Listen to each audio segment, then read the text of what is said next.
Good afternoon, ladies and gentlemen. Welcome to the second Future Economic Collaboration FEC Business Forum.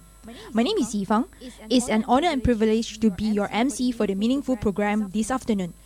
On behalf of the organizing committee, I would like to extend a very warm welcome to all of you. We appreciate you taking time off your busy schedules to join us today. We hope you will find the program we have lined up for you to be fruitful and engaging. Let's kickstart today's program with a quick introduction about FEC Business Forum.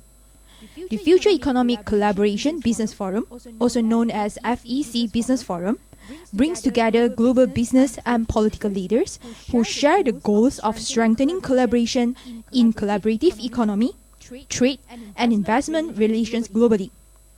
The forum is an ideal platform to engage with politicals and business leaders from all regions and communicate to them concrete ideas on how to tackle today's and tomorrow's challenges besides boost economic growth, developments, and job creations across regions. The second FEC Business Forum will host virtually this year in the titles of Priorities in the Post-Pandemic Era. Discussion will focus on our regions and the world's most pressing challenges and how we can work together to spur growth in the aftermath of the pandemics. The core theme of this year's forums focus on how COVID-19 started as a health crisis, which quickly evolved into a global economic crisis at a speed and magnitude we have not seen in our lifetime. The ripple effects are still unfolding on a global scale, and it is unlikely that the true impact of this pandemic can be measured until the situation stabilizes. How will the economy recover once we come out of this challenging and uncertain time? This year, the second FEC Business Forum will manage to gather participations across 23 regions, includes Armenia, Bhutan, Bangladesh, China, Cambodia, India, Indonesia, Kyrgyzstan, Malaysia, Maldives, Myanmar, Nepal, Netherlands, Nigeria, Pakistan, Philippines, Singapore, Sri Lanka, Thailand, Taiwan, USA, last but not least, Vietnam. Looking forward for a fruitful session this afternoon. Without further ado, we are pleased to have Dr. T. Ching Sing, the Vice President of PACE, to deliver his welcoming speech. Dr. T, the floor is yours. Thank you, Yifang. Excellencies, friends, ladies and gentlemen. Good morning for friends from the South Asia and the West. And good afternoon for friends from East and Southeast Asia. This year, due to the global COVID-19 pandemic, the FEC Business Forum is done via online. Thank you for tuning in, and I would like to take this opportunity to welcome you to the second Future Economic Collaboration Business Forum 2020.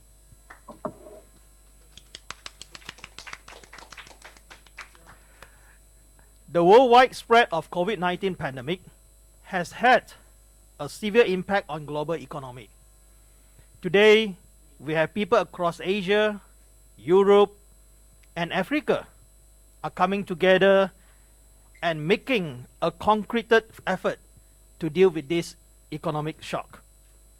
This year's theme is Priorities in the Post-Pandemic Era, addresses the medium and long-term implications and challenges of COVID-19 and how to overcome the current crisis and turn it into an opportunity to achieve future growth. Let us explore what are the priorities in the post-pandemic era and how best to overcome the challenges posed by the COVID-19 and bring global economy back on the path to growth. Ladies and gentlemen, is there any lesson to be learned from this COVID-19 pandemic? It is that in an interconnected world, a global crisis requires international cooperation, and no single country can wrestle any crisis alone. Tackling the pandemic and its socio-economic impact demands solidarity and action in all levels across the international community. In the same context, all countries will and must continue to keep its market open, ensure the normal flows of trade and supply chain connectivity, particularly for essential products, such as demonstration of global commitments is critical in the absence of the coordinated global response and in light of the pressure to turn inward. Ladies and gentlemen, FEC Business Forum is undertaking initiative to define these problems and set up a solutions and actions. But how do FEC Business Forum putting efforts to address these business and economic challenges fit into the interconnected members for new opportunities in the globe?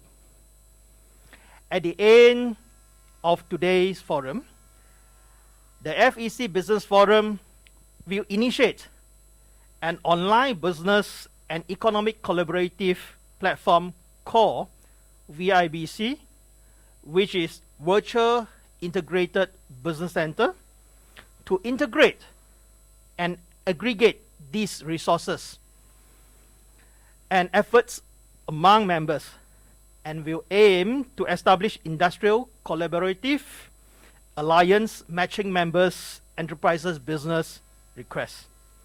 It will help to form a varieties of new cross-border supply chains based on target markets.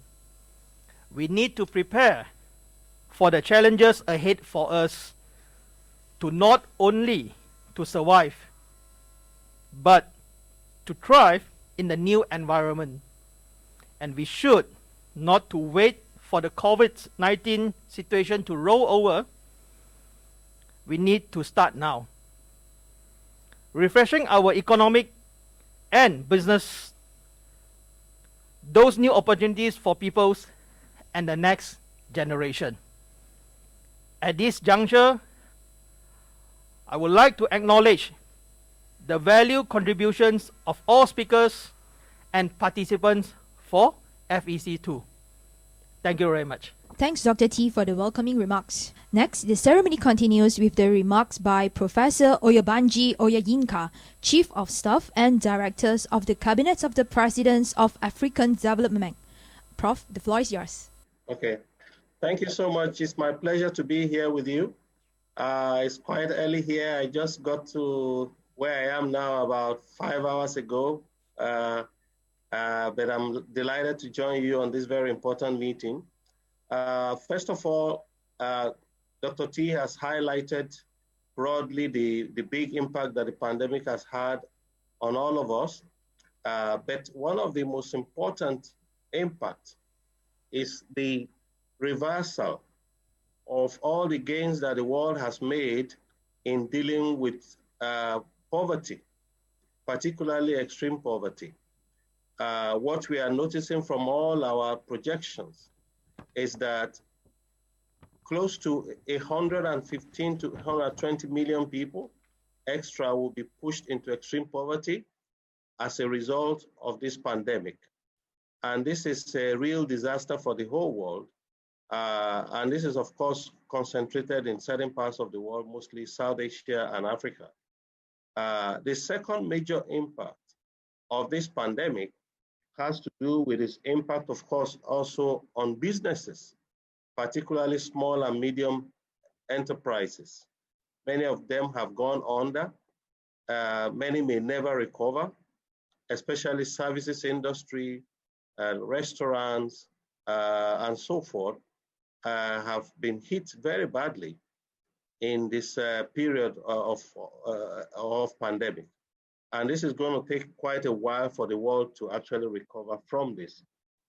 As you all know, the cost of business, the environment of business is becoming even harder for countries that might be recovering in the shortest possible time. So this is a major area that we might be thinking of for putting our effort going forward. The third issue that we notice is the twin impact of not just healthcare, but well-being of people. We know that accessible and affordable healthcare has been extremely difficult for especially the poorest of the people. There's a big gap between the most industrial, the advanced industrial countries, of course, and those who are far less fortunate. Healthcare during pandemic period has even become even worse. The fourth issue, and I'm going to stop here in my opening remark, is the cost that is attached to closing classrooms. A lot of people, a lot of families that are unable to access a classroom teaching through the new learning mode, particularly those who are living in poor communities, may never recover. The rich are able to continue learning through virtual learning, for example. But a vast number of people, particularly in the poorest communities, have been unable to connect, even in rich countries. So in more than 160 countries, at least from the figures we have, about 1.5 billion children have lost the ability to access regular classrooms. So in our efforts at the Africa Development Bank, and I'll just cite one example, one of the things we have tried to do is to create a social bond of $3 billion to assist with some of these issues. I will elaborate more during the plenary session. This is actually unprecedented.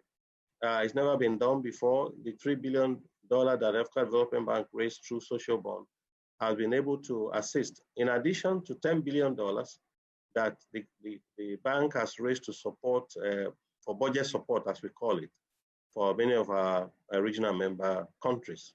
So I will try and stop here with this brief remark, but we need to take account of particularly the issue of poverty. And wherever you have income poverty, you are going to have hunger poverty. Access to classroom is also a result of income poverty. So these are what you might call a trinity of the pandemic: health, livelihood, access to education have worsened actually under this particular period that we're in. So hopefully in our deliberation today and going forward, we should try to see how best to tackle all of these problems across all our countries. Thank you very much. Thank you, Prof, for your sharing. With much honor, we are now pleased to have Mr. Chanasdan Karjonpuapong, the President of Peace, to present his speech. Kun Chanasdan, the floor is yours. Hello, สวัสดีครับ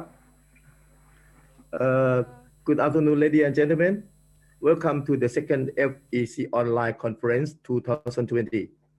Last year, we held the first meeting in Kuala Lumpur, Malaysia, with the 18 countries joining. This year, while the world has experiencing on the coronavirus outbreak, we still have nearly 30 countries interested to joining.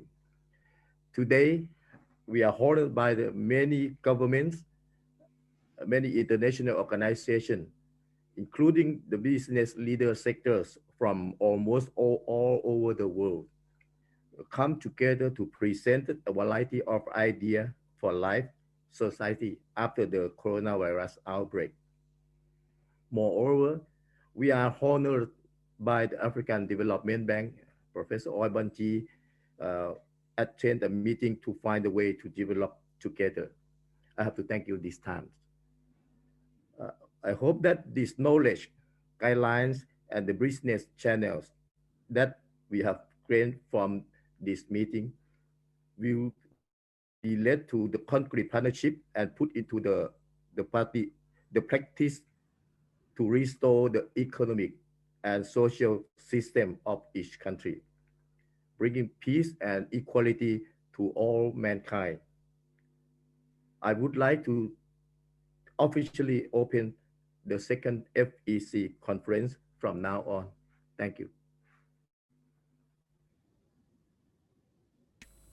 Next, it's my pleasure to invite His Excellency Kyo Resmi, High Privy Councillors of His Majesty the King of Cambodia, to say a few words. Excellency, the floor is now yours.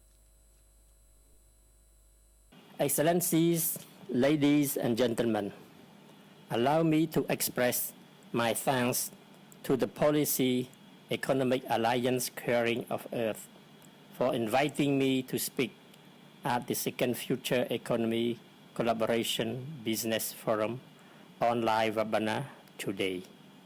My warmest congratulations to the organizing committee for this meeting. In my view, the question of the future of collaborative economy, which is in the midst of worldwide expansion, is closely linked to and dependent on the future of technology, and particularly on how world leaders consciously take control of the technology that would go on to impact humanity. The current pandemic that has been spreading across the world, causing over 1 million deaths, continues to be a huge threat, especially to developing countries and the main drivers of economic growth in the world. The pandemic has also accelerated the potentially controversial spread of digitalization worldwide in various sectors. Although technology holds many wonderful promises, its political, ethical, and social impacts and disruptions are to be noted. Technology so far is capable of processing data with higher speed and accuracy than the average human brain. However, despite our endless creativity and impressive innovation, humans have not always used our invention wisely. But for the moment, ladies and gentlemen, human health is what matters the most. Recent news about the COVID-19 vaccines have been comforting and signals the end of the pandemic. Many have been participating in a post-pandemic resumption of the economic cooperations. Similarly, a global economic forum initiative, namely the Great Reset Initiative, aims to build a better world after the health crisis, with a focus on environmental protection and international cooperation. However, the absence of experts and scientists' consensus on the original nature and cause of the deadly virus will leave behind a great deal of uncertainty still, and not to mention psychological, social, political, economical consequences.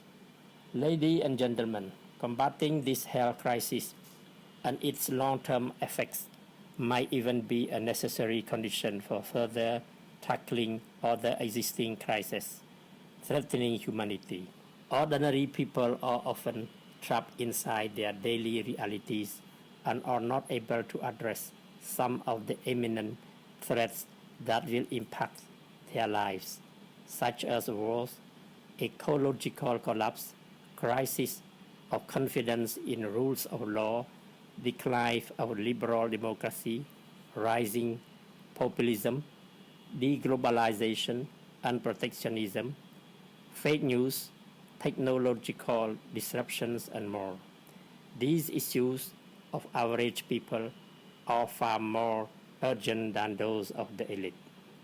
It is therefore the responsibility of elites and world leaders to choose appropriate politics and policies that serve as solutions to the problems.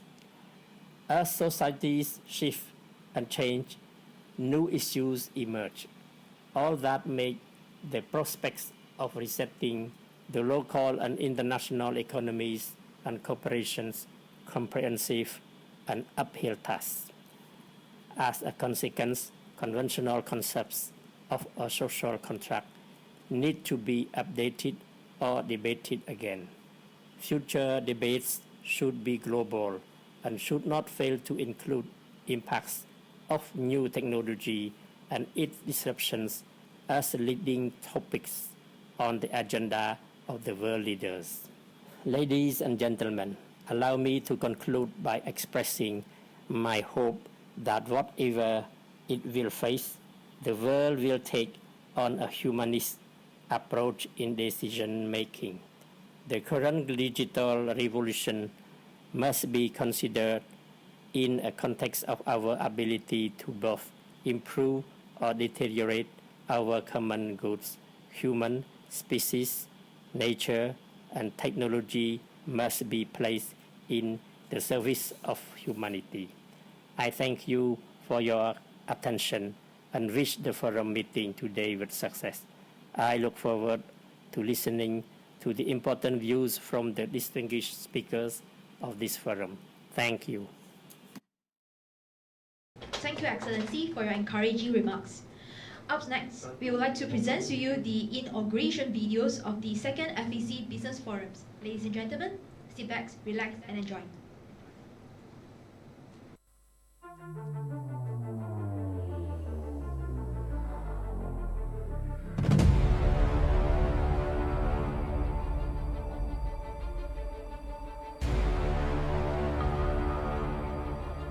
Welcome to the FEC Business Forum 2020.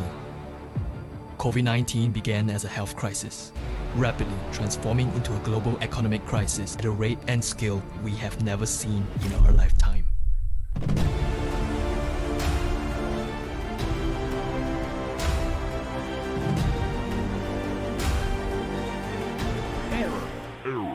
Error.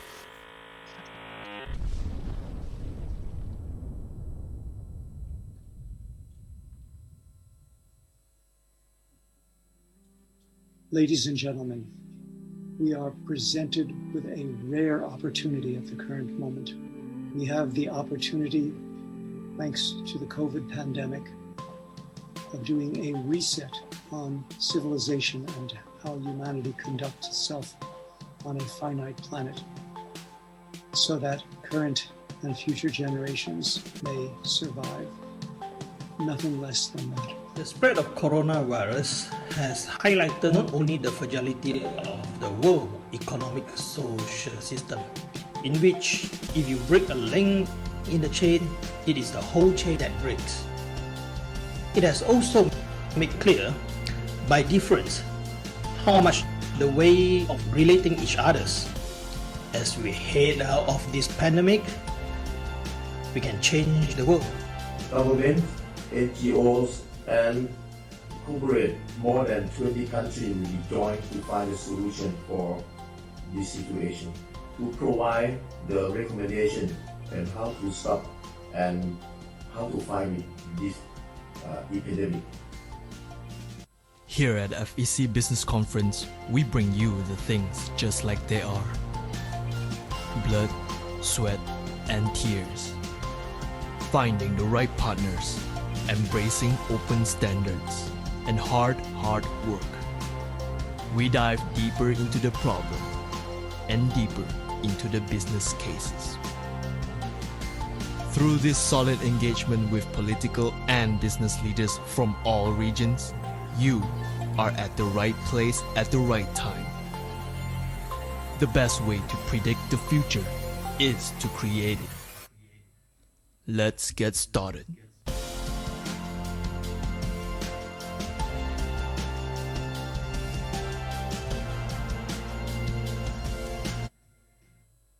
Thank you. I hope you have enjoyed the video a moment ago and have a better understanding about what FEC Business Forum is. Ladies and gentlemen, it's now time for us to proceed to the first plenary session for today. The topic for the first plenary sessions came in just in time. Distinguished speaker will be speaking through the digital and token economies and job for a post-pandemic future. to allow me to first introduce to you the moderator for the first plenary session, Professor Dr. Chow Jan Huang. Professor Huang is currently the Director General of the Commerce Development and Strategy Research Divisions of Commerce Development Research Institute, CDRI. Prior to this, he served in both Taiwan Institute of Economic Research and Department of North America, Ministry of Foreign Affairs. He obtained his PhD in politics in the University of York, UK back in 1997. His area of expertise focusing on international political economy, international business, international relations, foreign direct investment, and Southeast Asian studies. He was also appointed as the Council Members Centrist Asia Pacific Democrat International CAPDI for the years of 2012 to 2014, the Visiting Appraiser Supervisor Program for Headquarters of Franchise Chain Stores, Ministry of Education Taiwan 2007 to 2012, and the Visiting Supervisors Program of University Graduate Career Training, Ministry of Education Taiwan 2008. Over to you, Prof. Huang. Okay, thank you. Thanks for your wonderful introduction. So it's my greatest honor to, acting as a moderator, plenary one, digitalization and the token economies for the post-pandemic. First of all, I would like to thank the hosting organization PCC Business Forum, especially to the President Mr. Lai and Dr. T, and of course the Michael. Yeah, they put extra, efforts to organize this wonderful international conference in such a difficult period of time, post-pandemic, the period of time. So it's also very honored to, to chair the plenary one, because today we have many honorable guests from every corner of the world, especially they are the leading experts, from different fields. So they will present, the several topics covering, how to promote, overcome the difficulties, and find opportunities in this, post-pandemic, era of time. So the first, speaker will go to President Chen Ai-sung, Mr. Nai. His background is very, he is a world-known, figures. He is the president of peace, the policy and economic alliance caring of the earth. He also the founder of the African Economic Ecological Modernization Sphere. So last year I met Mr. Lai in Kuala Lumpur. I was touched by his interest in carrying the earth. So I remember he always say, the brighter work is to make the earth peaceful. And how to make the earth peaceful is to do this. Everything is carrying the world. So he always said, let it be the golden era of humanity and the world. So Mr. Lai, he also joined different kinds of organizations. He devoted himself to African countries, to the Southeast countries in carrying the climate change. So it's my privilege and very honor, to put this microphone to Mr. Lai. He will introduce EMS and his system. So please, Mr. Lai, it's your time to introduce your topic regarding the EMS and his system. Mr. Please. Hello. Thank you, Mr. Huang. And happy to see you again. Yes, nice to meet you. Yes. Yes. Now to present my presentation. Today we have a lot of people come to join the special second FEC conference. Now a lot of people talk about the pandemic of virus corona and the effect of this virus worldwide. But somebody come to present the new normal for the society. But what I'm going to present today is the world more harder and world biggest problem now.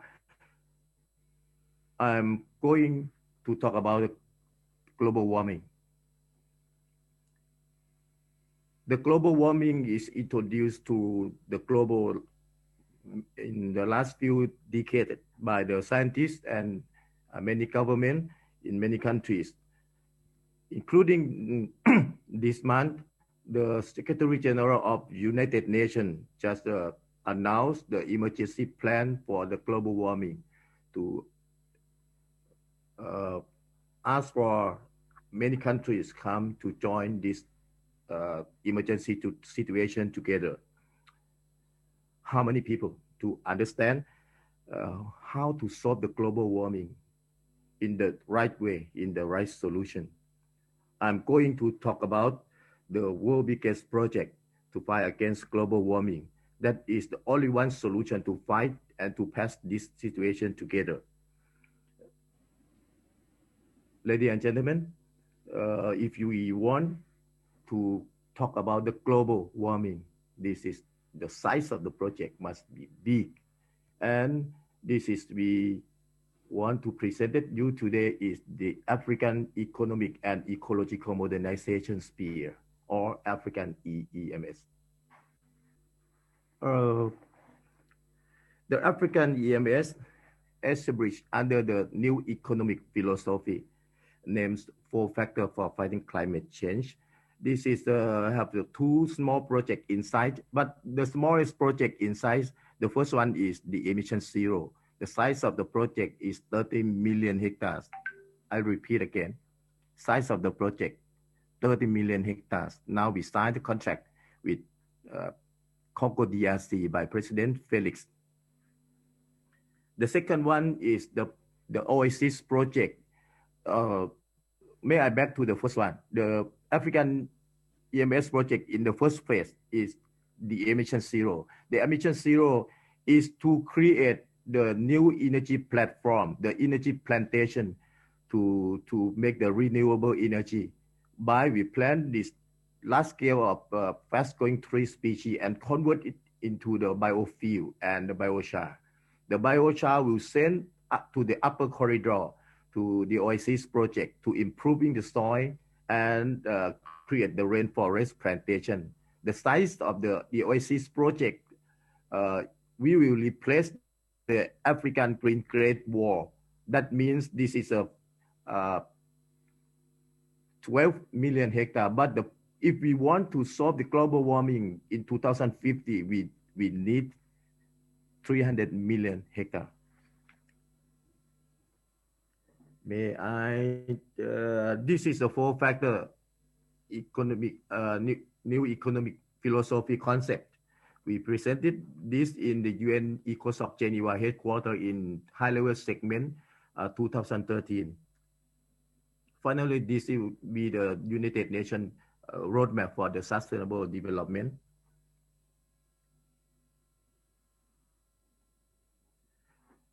Our African EMS project, we set our capital in Congo DRC or Central African Republic after the election.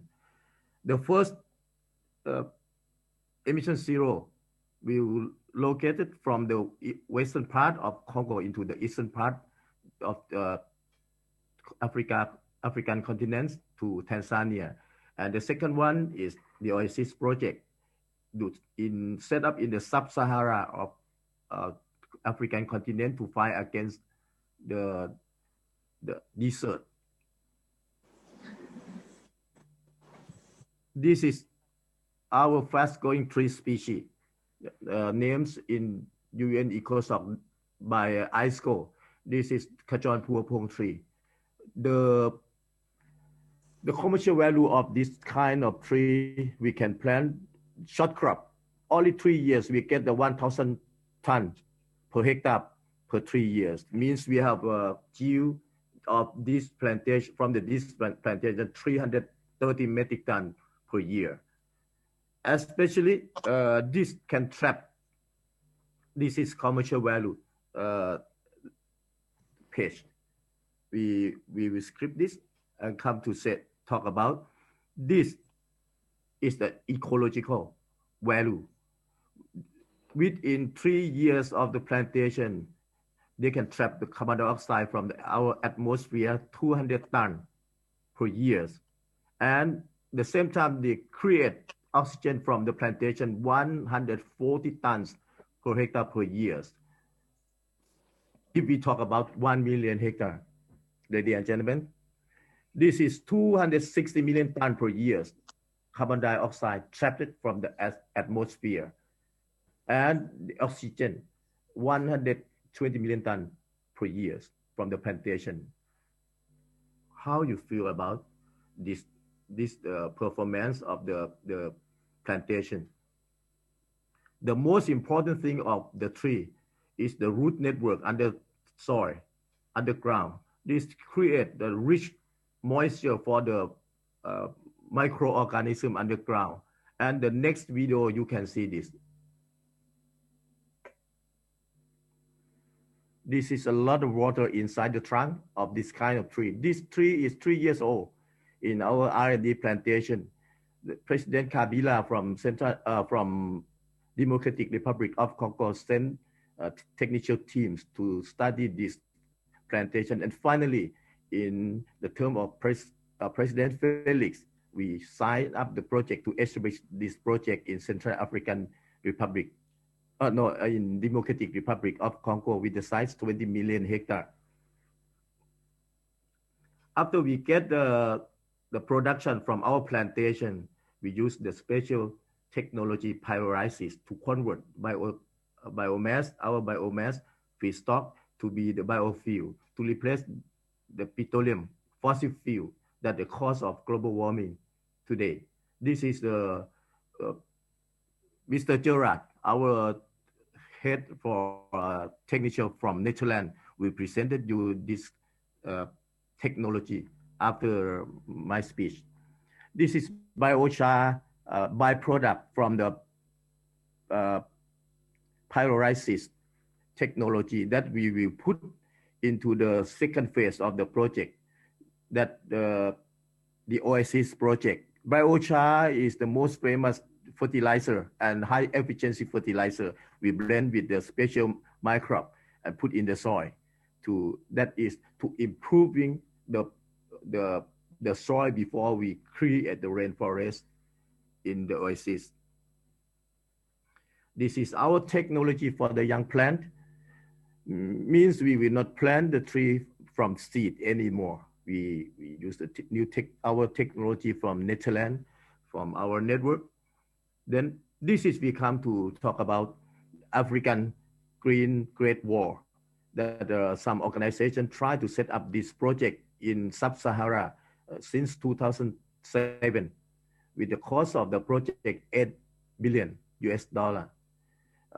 Many tribes, many countries, many African citizens try to set up this project together in the desert, because this is hope, this is wish. They will have jobs, they will have the water, and they will return the rich soil for the agricultural land for them. That is the hope of African people. But the project started in 2007 until now with the cost of $8 billion. This make African Great Wall, Green Great Wall, still there, but the money for the budget to plant the tree, to set up this project, still looking for some people somewhere. This the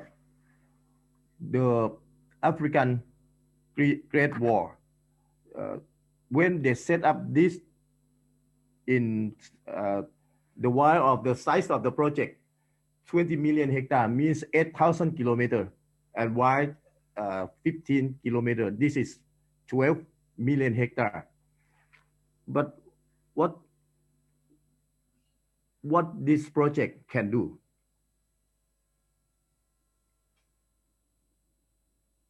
Project cost $8 million. you using this project, how many questions they can answer. They plan with the acacia. The acacia itself have nothing, no water inside. They cannot. That means they approach the product, the misapproach. No more sponsor for this project. But that is the good project. May I advise some more knowledge about the tree? We want to plant the tree or we want to plant the forest. If we want to plant the forest, see this. This is the same size of the project for African Green Belt. The cost is 1.5 billion US dollar, but this is commercial. We do it, we make it in the commercial, no need any sponsor from any organization. But our project creates jobs, 2 million jobs for African countries. This is acacia. The character of acacia is fast-growing tree species for biomass, but itself when you plant, they're not benefit the ecological too much. But see this is our tree. When we plant this kind of tree in the desert, 5,000 trees per hectare, the moisture comes from the soil. The root of the tree will suck the water from underground into become the trunk and leaf. With the size of the project big enough, we create the moisture barrier on ground. Finally, there will come the cloud, and we use cloud seeding technology to attract them to become the rain, finally. Especially to set up this project, our technology is only one solution. This is the answer to any question to facing us for the global warming. Most of the technology for agriculture from Netherlands, for Wageningen University and our partner, together with our pyrolysis technology. This is the machinery to plant the tree. We will not use the people go to dig the soil individual. We use the machinery, and this is the system, the large scale system of Sierra Group to create the green wall for whole African continent to fight against global warming. Ladies and gentlemen, the Oasis project, this is a summary of them.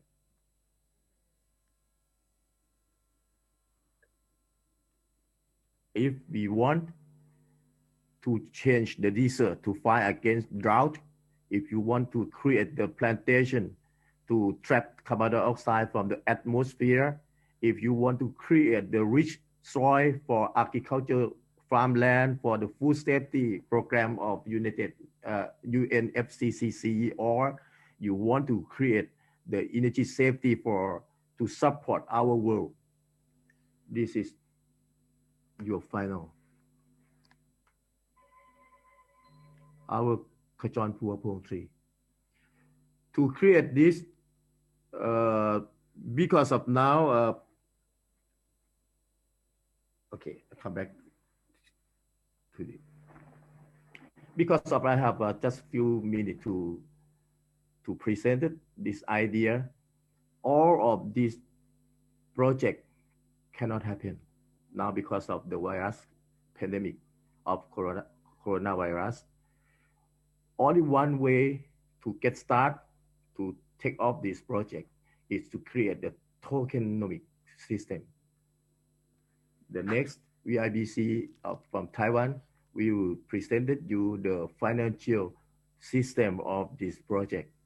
This is the digital economic corridor. Then I will return mic you, Dr. Huang, and thank you for give me the good time to present this. Thank you. Okay, thank you, Mr. Lai, the President of the Peace and African EMS. Thanks for your wonderful introduction regarding your ambitions to build up, the green oasis, so-called great green world for the humanity in developing country in Africa.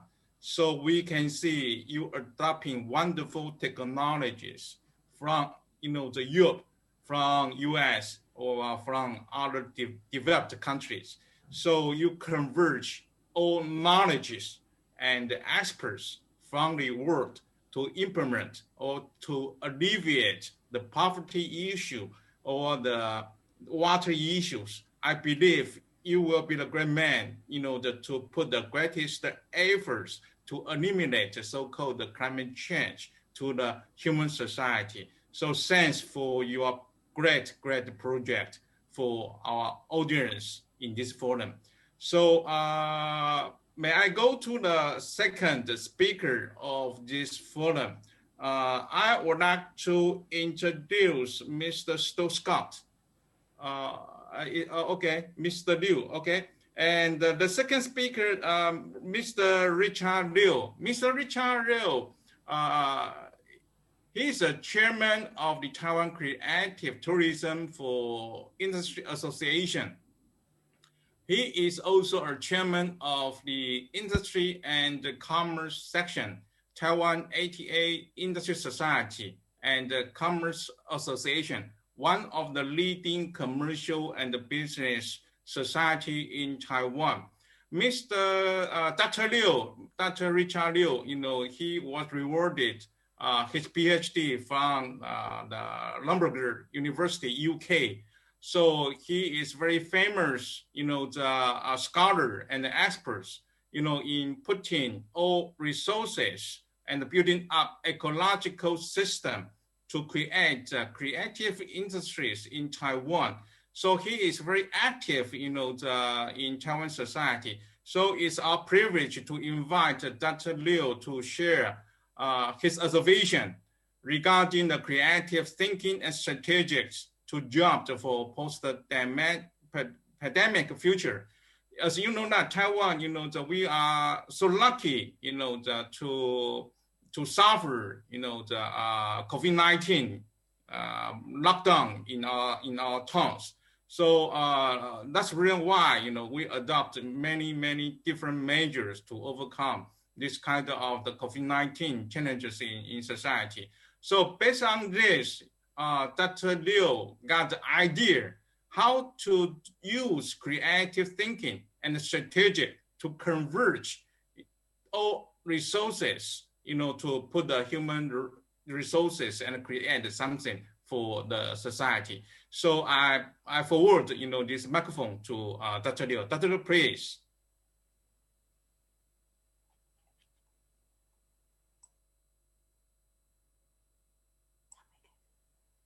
Can you open your microphone? Mr. Liu, please open your microphone. Is it okay now? Is it okay now? Yes, we can hear. Please. Okay, so, great everyone, welcome Taiwan, welcome special important guests for this forum. This afternoon, I want to share my experience and how to find a job for the young generation. Let me transfer to my PPT.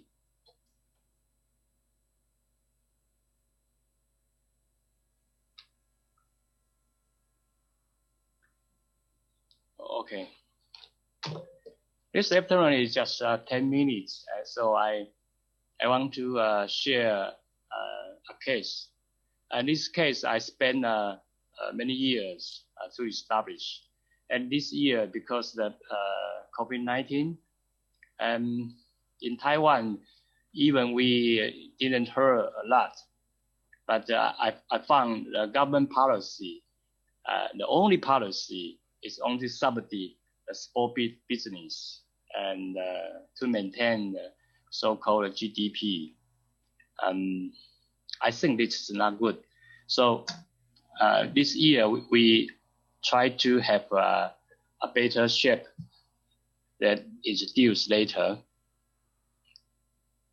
For me, in 2003, I got my PhD from the United Kingdom, and I found young generation and jobs hunting is a very important issue in Taiwan. Just because the M-shaped society, so that our young generation in Taiwan feel very hard and when they want to find a good job. However, because the birth of Taiwan is getting lower and lower every year, so this is to be a national important issue in Taiwan. So I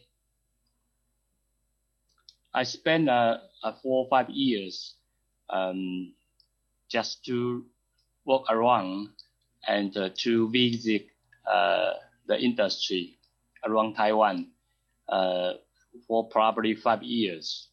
And in 2017, the beginning of the year, I established my association. This is a non-profit association. It's called Taiwan Creative Tourism for Industry Association. We have some ideas like I connect university because I'm a university professor. But most important, I spent many years around Taiwan to visit the industry. And so I connect the university, community, and industry together. So I found I can have a good solution for a young person to find a job. Even this year, according to the Taiwan Institute of Economic Research 2020, we have GDP is 1.91%, and next year is 2021 GDP is around 4%. But the young generation in Taiwan still fear they are very fear from heart. They cannot get a good job, and they are fear that in the future, in particularly in the post-pandemic area, they are going to lose their job. So we try to focus in Taiwan. We have a specific full potential farmers products, and I found this providing and demanding is it didn't under check. So our team and our association and try to set up a very good economic platform, and in between the providing and demanding. But in Taiwan's market, everything in general, they always dominate by big capital, big company.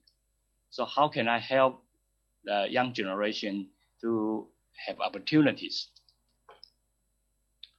So our team initiated a business platform and to meet the local government agenda and policy.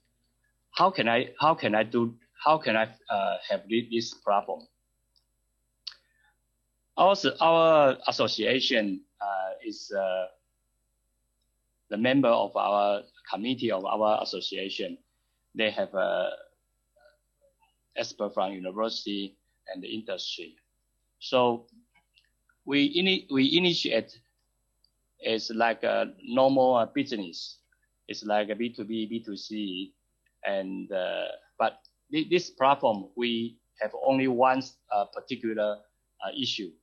Is how can we get the right product to the right person in the right price and combine with the young person to participate.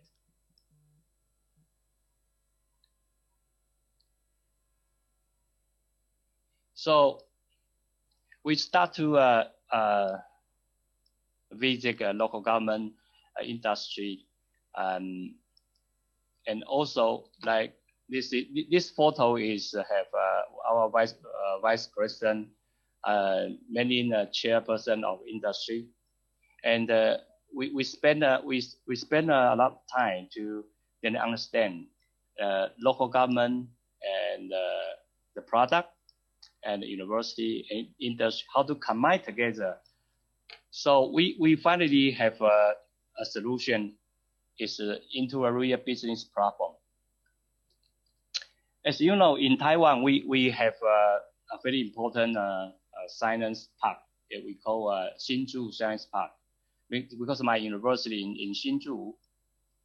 And for my operation, this is very important for our technological product import out abroad. So this is the place we create a bigger GDP. So we start to have to collect every county around Taiwan to have a very clear product list, and then we set up a expert committee to check and to assure the product is good. So we have our own so-called Sunny Business Center. This is electronic business, and we have we also set up a database analysis system. And this all the process we let a young generation to participate.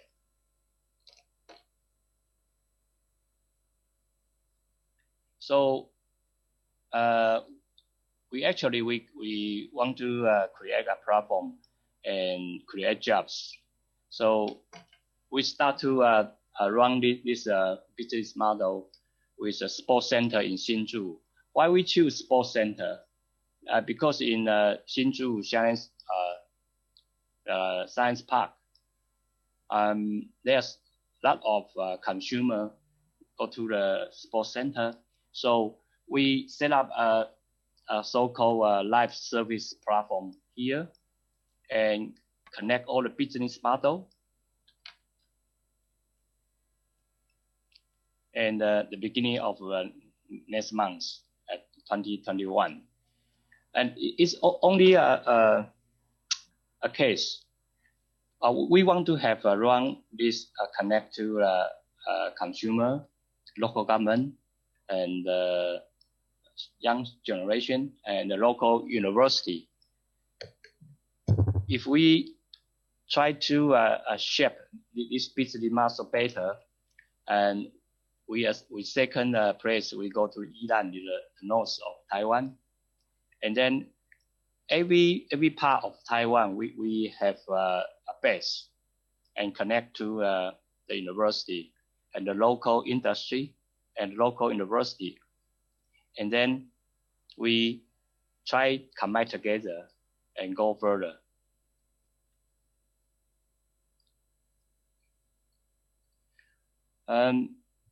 My purpose of this business platform is spent more 6 to 8 years.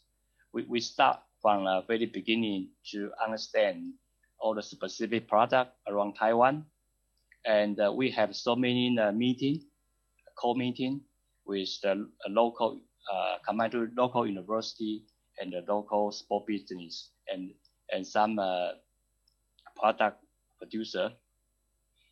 And finally, we find it's very important to initiate in the Hsinchu Science Park this life circle, because this is the most important area that Taiwan export technological product. And this year, I think they are very, very busy because very important time. My idea to this business model is easy. That when we start to stop to have any traveling abroad, people in Taiwan start to understand the traveling business in Taiwan is also quite good, because in Taiwan we have used to go abroad, but this year because of the pandemic, so we people in Taiwan traveling around Taiwan, And this is the right time. And because this COVID-19, this is the right time to change the structure of the consuming structure. And so this 2020, we start to establish this business model. In the beginning, we non-profit association. We just try to have a better provide a good business platform. And then we want to provide government to rethink. It's not everything for industry is only for subsidy the industry. We need to have creative thinking and try to improve the traditional way of traveling. And we want to connect from the producer and the market and the community and the local government. This model want to put together in order to have a better service to people in Taiwan. And also maybe next year, the outbound, the inbound foreigner to Taiwan, we can improve a better structure and a better service structure to them. My idea is probably it is that of course we running this model. We have so many long-term experience and the details, but today the time is short, so I leave a time for maybe a small discussion. Thank you. Thanks, Dr. Liu, for your sharing your observation and your experiences in creating jobs for young generation, especially this post COVID-19, the era. So may I ask you, Mr.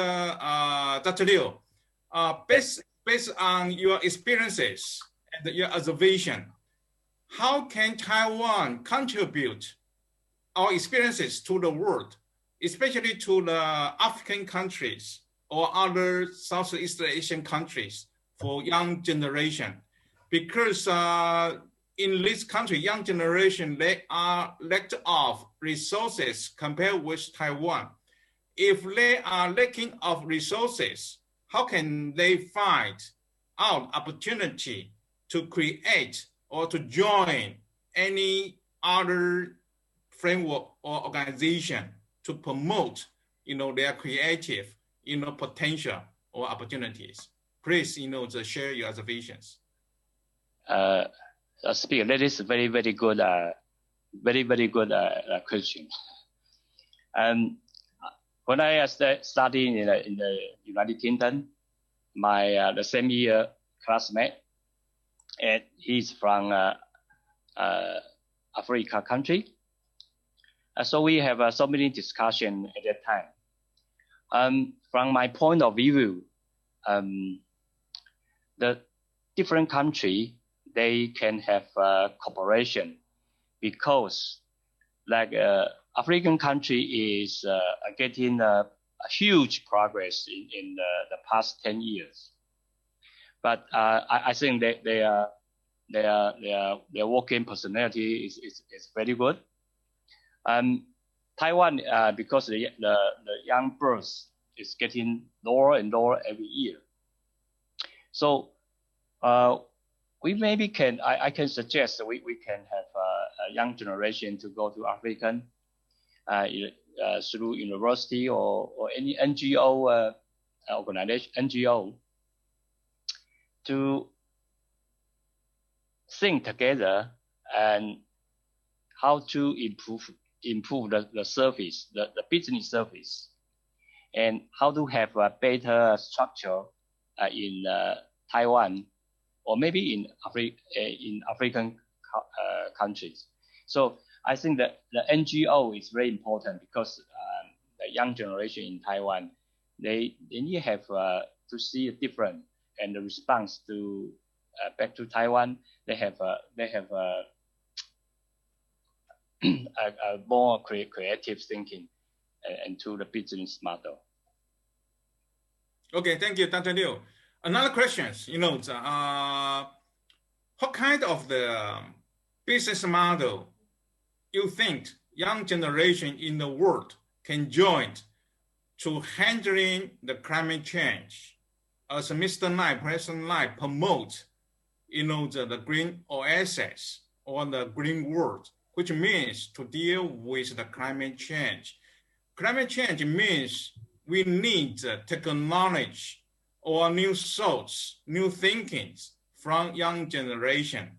So how can young generation contribute this kind of new idea to the climate change for the global society? Okay, it's a good question. And it's better we have the young generation is very active. So we can launch international program in Taiwan and in African country, because the traditional farmer, they use so many chemical source to the plant. So we can bring a new idea for the young generation to have a new agricultural way. And the African young generation come to Taiwan and share how we have a new way to plan our agricultural things. And then Taiwan young generation go to African countries and to start a new agricultural plant. I think this is more practical to have experience. Of course, it's better to launch by NGO. This is my show idea.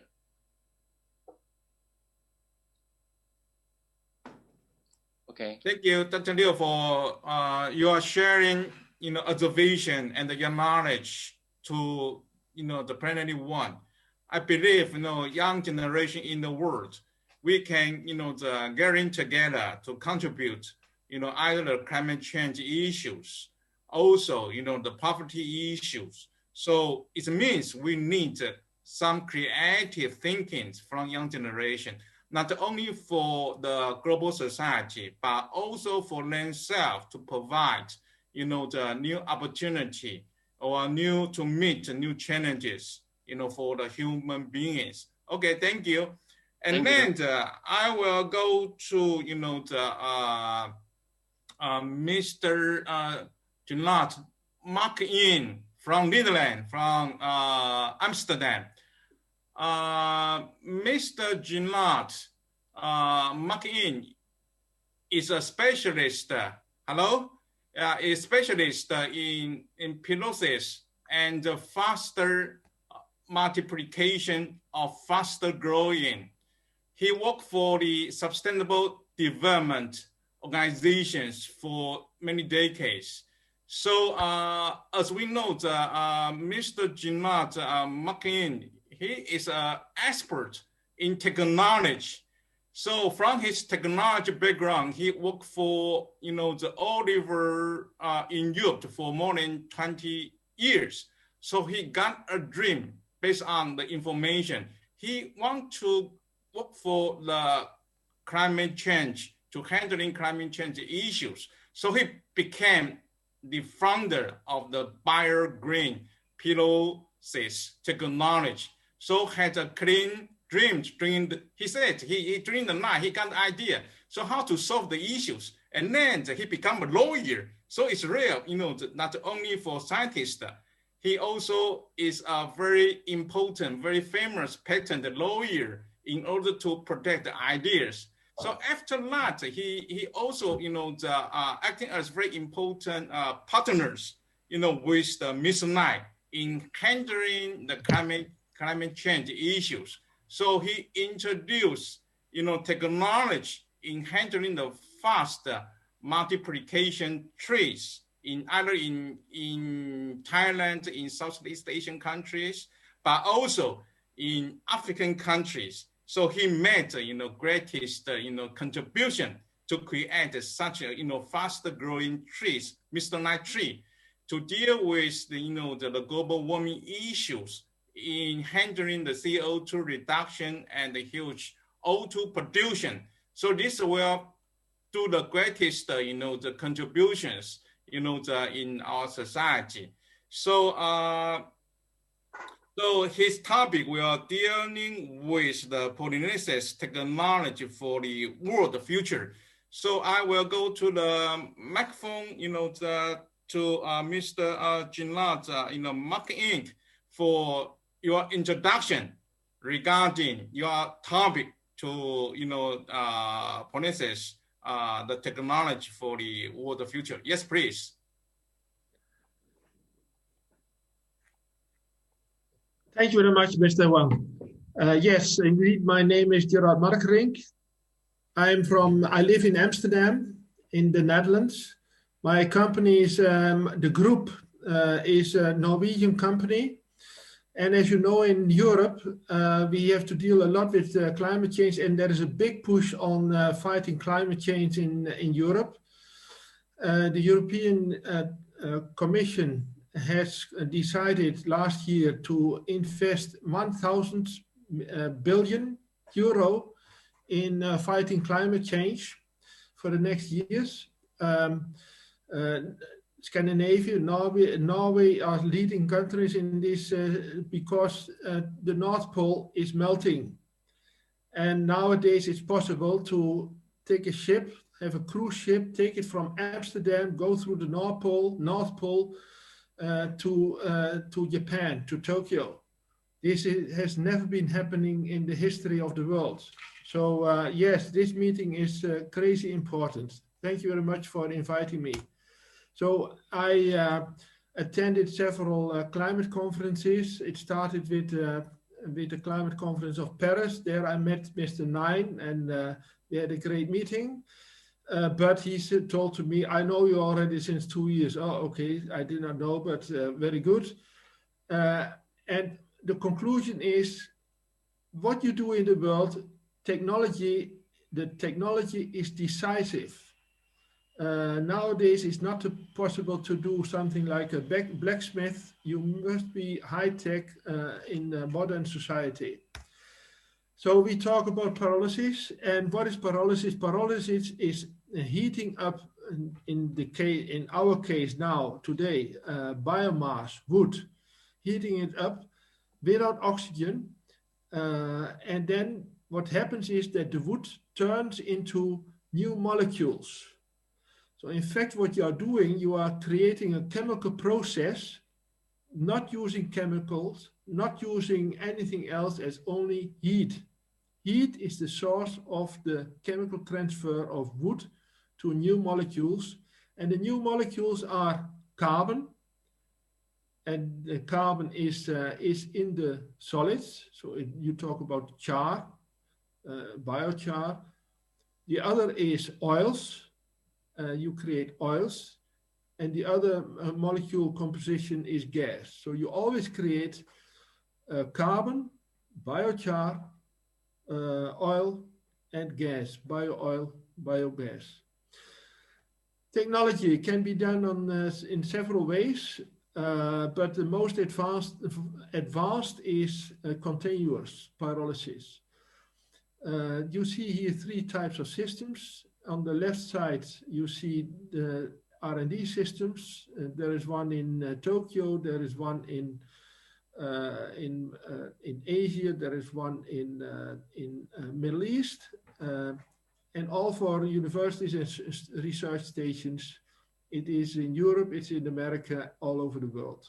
So everywhere in the world, people are doing research, and it's very important to have a very precise machine which can analyze all parameters and compare them. For this, you need really a high-tech analytic system. That's the first one. In the middle, you see the mobile system. It's driving from location to location, very easy mobile unit. On the right hand, you see a big industrial unit. This one is in Indonesia, but there are some all over the world in many places. Stationary plants. This is a biocarbon production unit in Sweden. In Scandinavia, you have a lot of mines for metals, for steel production, so iron, copper, aluminium, many types of mines, and they have all the same problem at this moment. They use for creating the real steel or aluminium or copper, they need coal, carbon. So they buy it mostly they buy it from Russia, from Siberia, etc. It's very cheap, but that is fossil coal. And in Europe, this is not allowed anymore. So Europe has to change, and all these metallurgical companies, they have to change their way of working because CO2 emission must be reduced, and there is a penalty on it, and there is you need a certificate to emit CO2. And to get that certificate, you have to pay for it. Today, the cost of the certificate is per ton of CO2 emission, 30 euro per ton of CO2 emission. And it's expected that this price goes up to 50 or 60 euro per ton. But on top of that, you have countries like Sweden, Netherlands, Switzerland, they put on top of that another penalty. So all these industries, they have a big issue, extremely big issue to fight climate change by CO2 reduction by buying these certificates. Now, this one in Sweden has the same. It is Volvo, and Volvo wants in 2025 to produce all its engines from biosteel, not from fossil steel anymore. It's not allowed for Volvo. So this is the big issue in Europe. Here you have biochar production. Mr. Nine talked already about it.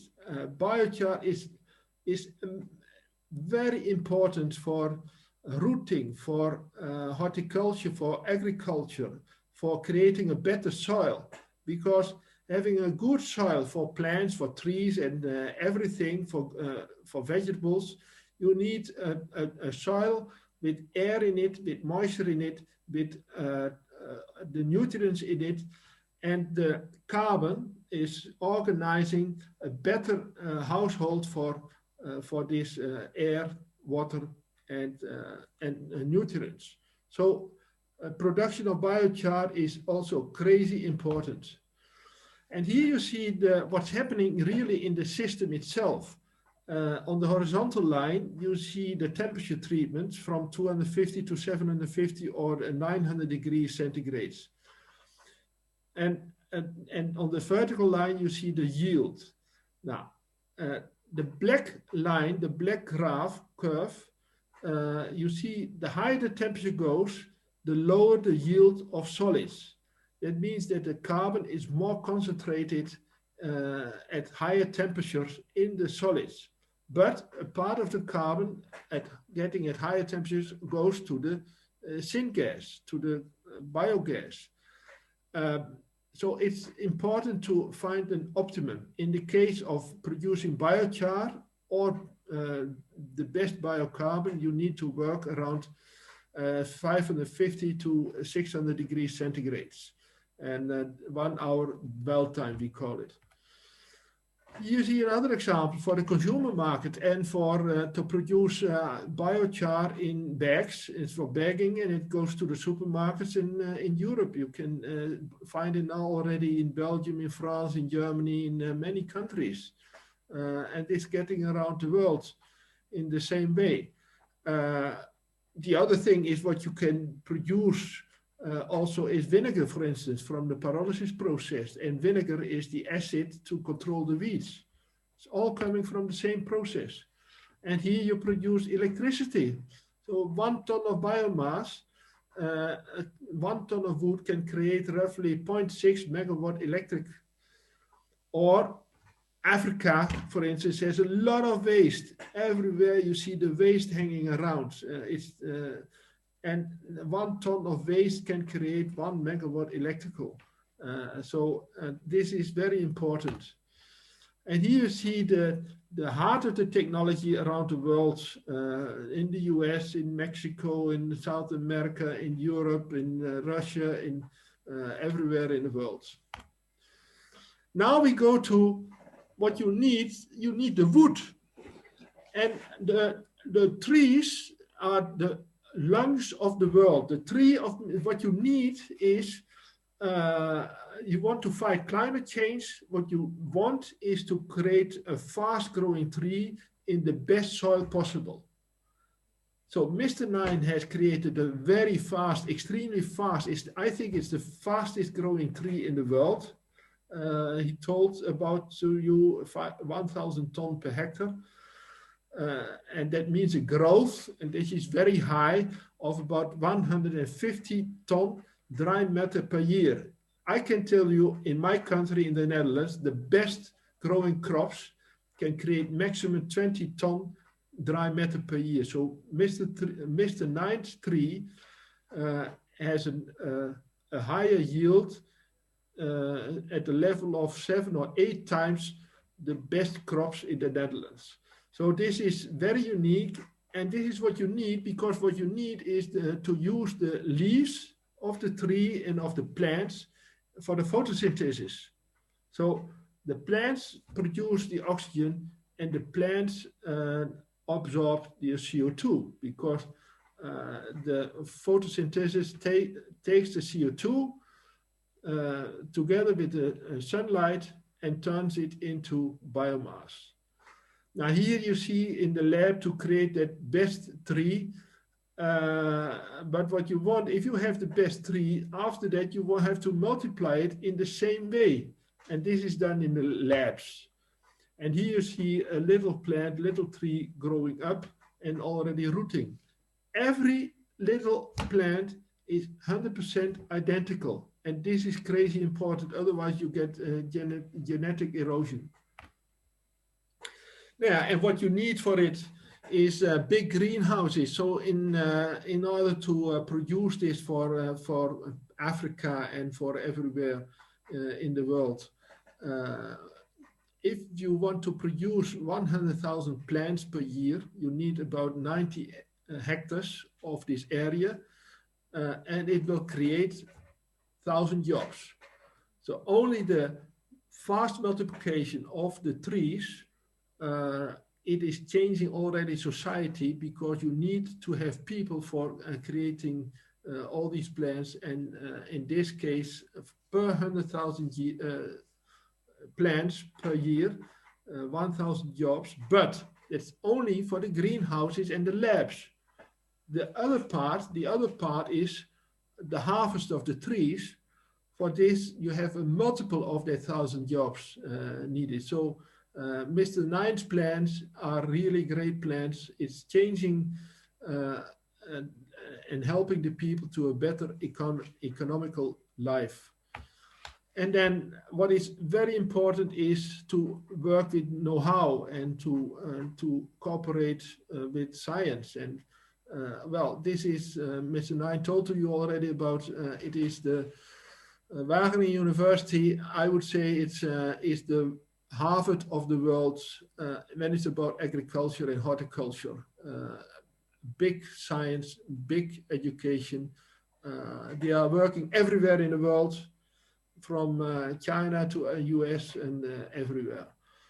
And what we have here is that a piece of the tree, the diameter, 45 centimeters, 50 centimeters roughly, and it is, this is after 4 years. It's unbelievable. No one here can believe this. Yeah, and that's the result.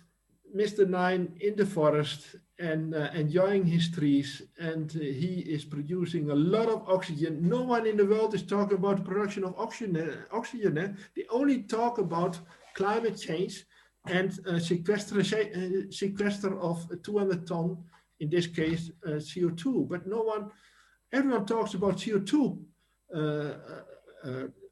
getting rid of the CO2, but the other thing of the biomass and woods and forests is the production of O2. So that means the trees of Mr. Nine And the ideas for Africa, these are the lungs of the world. You have to be in a tropical zone in order to produce the best possible. Thank you very much. Good luck, everyone. Enjoy this conference. Okay, thank you, Mr. Janat McIng, for your sharing, precious experiences and the technology issue covering to handling, climate change. So may I ask you one question? Because being a scientist and a patent lawyer, how did you find the opportunity to cooperate with Mr. Lai in African countries or other developing countries in handling either the plantation trees or to deal with climate change issues, especially provide provide job opportunities and dealing with the poverty issues in those developing countries? Please, sharing your observations and your knowledge. Thank you. Yeah, thank you. Very good question. What I see is, first of all, what I stated to you is technology is decisive. Nowadays, that this is very critical. And then if you go around the world and people are looking, everyone is looking for pyrolysis, because pyrolysis is a unique way of not burning, because we don't want to burn, that's pollution, but just transforming molecules in a product in another way as usual. And in our case, it was just an overnight dream 20 years ago. Oh, wow, this is very simple solution, because all the pyrolysis system solutions are very complicated, or you cannot work with it. It's and this is a continuous system, and it's just the spiral which is heating. And the beauty of the spiral which is heating the product, it brings the heat into the product. All systems in the world are indirect heating. And then you lose a lot of energy, and you have not the quality of the carbon needed. And what I show to you is in Sweden, we create the best carbon of the world. No one in the world can do that. 95% purity. This is absolutely unique. And that has to do with the technology itself. And of course, Mr. Nine and me, we met each other. And he already studied it, because many people studied, and also Mr. Nine do it. And then we met each other at the climate conference in Paris. And then from that moment, we joined together. Yes, we go for it. We were together many times in Africa, meeting with presidents, etc. So this is how it works. Dr. Huang, we will get married with Gerard shortly. Okay, thank you, Janat. And another question, because your process technology is so sexy, in handling climate change or plantation trees. So what's your idea, to work with Mr. Lai, to promote this kind of technology more affordable and more lovely, for those, developing countries, especially in, the African or South Asian countries? So there are two points in your question. One is how can you do it simple? Yes, so it's in fact the system is so simple that it's done for local communities. So it is improving the local urban village situation of the communities. That's one thing. And the other thing is that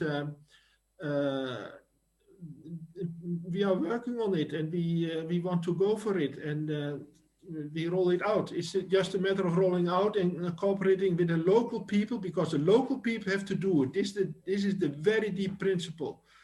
It's not good that we from Europe come over and say, oh, we will do it for you. No, the local people have to learn, and the local universities have to learn, and they will also cooperate with the universities in the Netherlands and in Europe, etc. And the last questions, Mr. Janat McIng, it's not possible to establish an open platform, which means to gathering young generation to participate in your project or to contribute the ideas, to do something creation and innovation approach for the future project. Yes, so this is very important to give the youngsters a chance to learn, to train, and to and that you get people, also local people who teach the other youngsters in the local situation. So that means that the experts, that's allowed. They come from, for instance, from the Western world or from Asia or whatever, but only for helping and supporting the train. So train the trainer principle. This is very important. The risk is always so. As you know, the Europeans, they have a long history in everywhere in the world, in Africa, etc. But later on, in the last 50 years, what we found out is we took care of the things, and that is not good. People have to learn themselves and to educate themselves and help themselves. And the only thing what we can do is with what we learned in research, etc., to educate the people, help them, and to uplift the local society. This is, I think, the very important principle, and this is what Mr. Nine is looking for. And that's why I like this project. Okay, thank you. So in the future, we may cooperate with Mr. Nine under the the leadership of Mr. Nine to lead this the platform or new project to the global society, to gathering more and more talents to join the FECC this the framework. Okay, thank you. Thank you for joining with us. Such wonderful contributions. Okay, thank you. Thank you. Bye. Okay, bye-bye. And then we go to, Mr. Banji. Professor Banji is online? Yes, I'm online. Okay. I would like to introduce the Professor Banji. Professor Banji now is currently the Chief of Staff and the Special Advisor to the President, African Development Bank. Mr. Banji, he got special advisor on industrialization to the president of the African development countries. So he is coordinating the establishment agro-industrial processing zone and industrial policy in several African countries. And he served a very high level within the United Nations system for more than 2 decades. So his last position being Director, Regional Office for Africa, the Chief Scientific Advisor, UN Habitat, and the Director, Monitoring and the Research Division. So, but anyway, Banji, he also got a PhD from the Sussex, University of Sussex, the UK, as we study in the UK, in political economy of technological change and industrialization. So let's also give the Professor Banji a warmest welcome to introduce his topic regarding the COVID Relief Fund to African member states. Professor Banji, please. Thank you so much. One more time, thank you, colleagues. And I enjoy very much the presentation that has been made.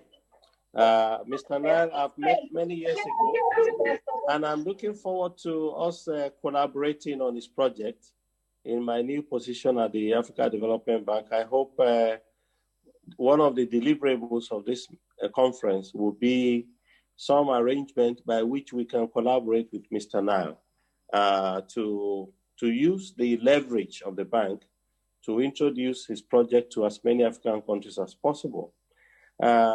Earlier on, I had mentioned about 3 or 4 issues that this pandemic had impacted upon. One is extreme poverty.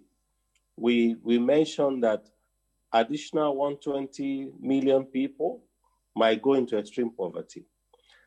We mentioned also the impact on food security, because a lot of farmers have been affected, especially small farmers and small businesses. We mentioned the impact on small businesses also.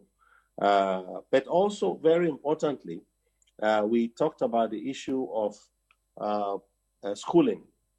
A lot of children might never be able to get back to where they were. So we need to find a solution collectively, as a world, and also for countries in their own respective spaces. Let me mention 3 or 4 issues that I think we should be focusing on. One is debt suspension. I'm glad that there has been a lot of discussion to suspend the debt for the poorest of countries, because without debt suspension, they cannot achieve economic growth. Many of them are struggling now because the livelihood for these countries, most of them, some are exporters of raw materials, exporters of minerals and oil. Again, this is another issue that post this pandemic, I think we need to assist a number of our countries to ensure that they diversify their economies. 50 years down the road, many of them still don't process many of their raw materials. So I think part of the issues I think we should be looking forward to is to help countries to diversify their economies and add value to and process. It might surprise you to know that a lot of African countries are still net importers of food. As of last year, close to $60 billion. Of course, there has been a lot of progress, also because many countries are now also net exporters, but there's a deficit in terms of food import. So one of the first things that we need to recommend is that we need to support African countries in the area of commodity and food production. This is one of the programs that I'm handling at Africa Development Bank, which we call the Special Agro-Industrial Processing Zone. Basically, what you find a lot in Asia, they are more like the special economic zones, but they are focused on the agricultural, agribusiness sector. And therefore, the idea is to add certain things to what farmers are currently doing. You try to raise yield, and you see, for example, the tree planting by Mr. Nile. One of the distinctive things about it is the high level of yield through technology, through improved seeds, and so forth. So that's one area that I believe very strongly that many African countries need to go back. In fact, pre-independence, many of them were food sufficient, but some of them found oil, they found minerals, and they ignored agriculture. I'm not talking about agriculture in the old traditional sense. We are talking about modernizing agriculture. The situation, for example, described by our colleagues from the Netherlands shows you the kind of agriculture that we are talking about. When you look at the figures last year, for example, in the Netherlands exported close to 96 billion euros of food. A small country. I lived in the Netherlands for 6 years. So even now, I still try to monitor. I used to teach at the United Nations University. So it's a country that, sort of fascinates me a lot. They don't have so much land, but they have applied modern industrial agriculture to become one of the top countries in the world. So I think modernizing agriculture will be one of the ways post-pandemic in a very intensive way to help African countries. The second area also is to support the building of more resilient health and pharmaceutical sectors. Many African countries today, when you aggregate all the imports, 90% of all drugs, medicines used in Africa are imported, largely from India, China. There's nothing wrong with trade, but I believe that there are certain basic medicines, particularly those of them that are on WHO essential drug list. Countries should be supported to provide and manufacture their own drugs. We saw during this pandemic, for example, when even you have your money, you have no access to medicine. And this is playing out again with the vaccines. 70% of all vaccines that will be produced in this next coming year has been bought up by the rich countries. They plan, and you find that many of the rich countries have bilateral discussions and bilateral agreements with the big pharmaceutical companies. Some of them have ordered more than four times what they need, actually. More than 3-4 times what they need. So what you are going to find is that the projections according to WHO is that most developing countries will probably be able to access only 10% of the vaccine they need, or vaccinate only 10% of their population over the year 2021. This is a very dangerous thing because we're in a world where we might create a new system, a new vaccine apartheid, as I might call it. You find some of the airlines already proposing that you need a vaccine passport. Now, what this pandemic has shown us is that the world needs to collaborate. But the consequences of this pandemic is that we are even building more walls to shut out ourselves. So I think we need to rethink carefully what we are going to be doing going forward, particularly with supply of vaccines to poorer countries. But for me, the longer term solution will be that to systematically support countries. It should not be winner take all.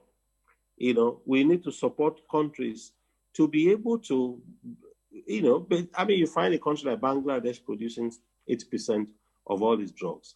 So it's not rocket science. But you find that because of the competitive nature of this market, the big pharma companies are always, very not open to allowing, actually, competition from poorer countries. So the first thing for me is food security and agriculture or agribusiness. The second thing is resilient health and pharmaceutical sector. And the third, of course, is for me to take care of the climate change. I like very much Mr. Nile's solution. You find that one of the things that we are doing at the Africa Development Bank is a program called Desert to Power. It is to light up most of the Sahelian rural areas with 10,000 megawatts of solar power. And it's a big project that had been implemented already. This will require a lot of support. I'll be happy to supply as much information for countries who want to participate. It's a business. It's not just giving out money, it's a business. But we want to do it in a very sustainable way.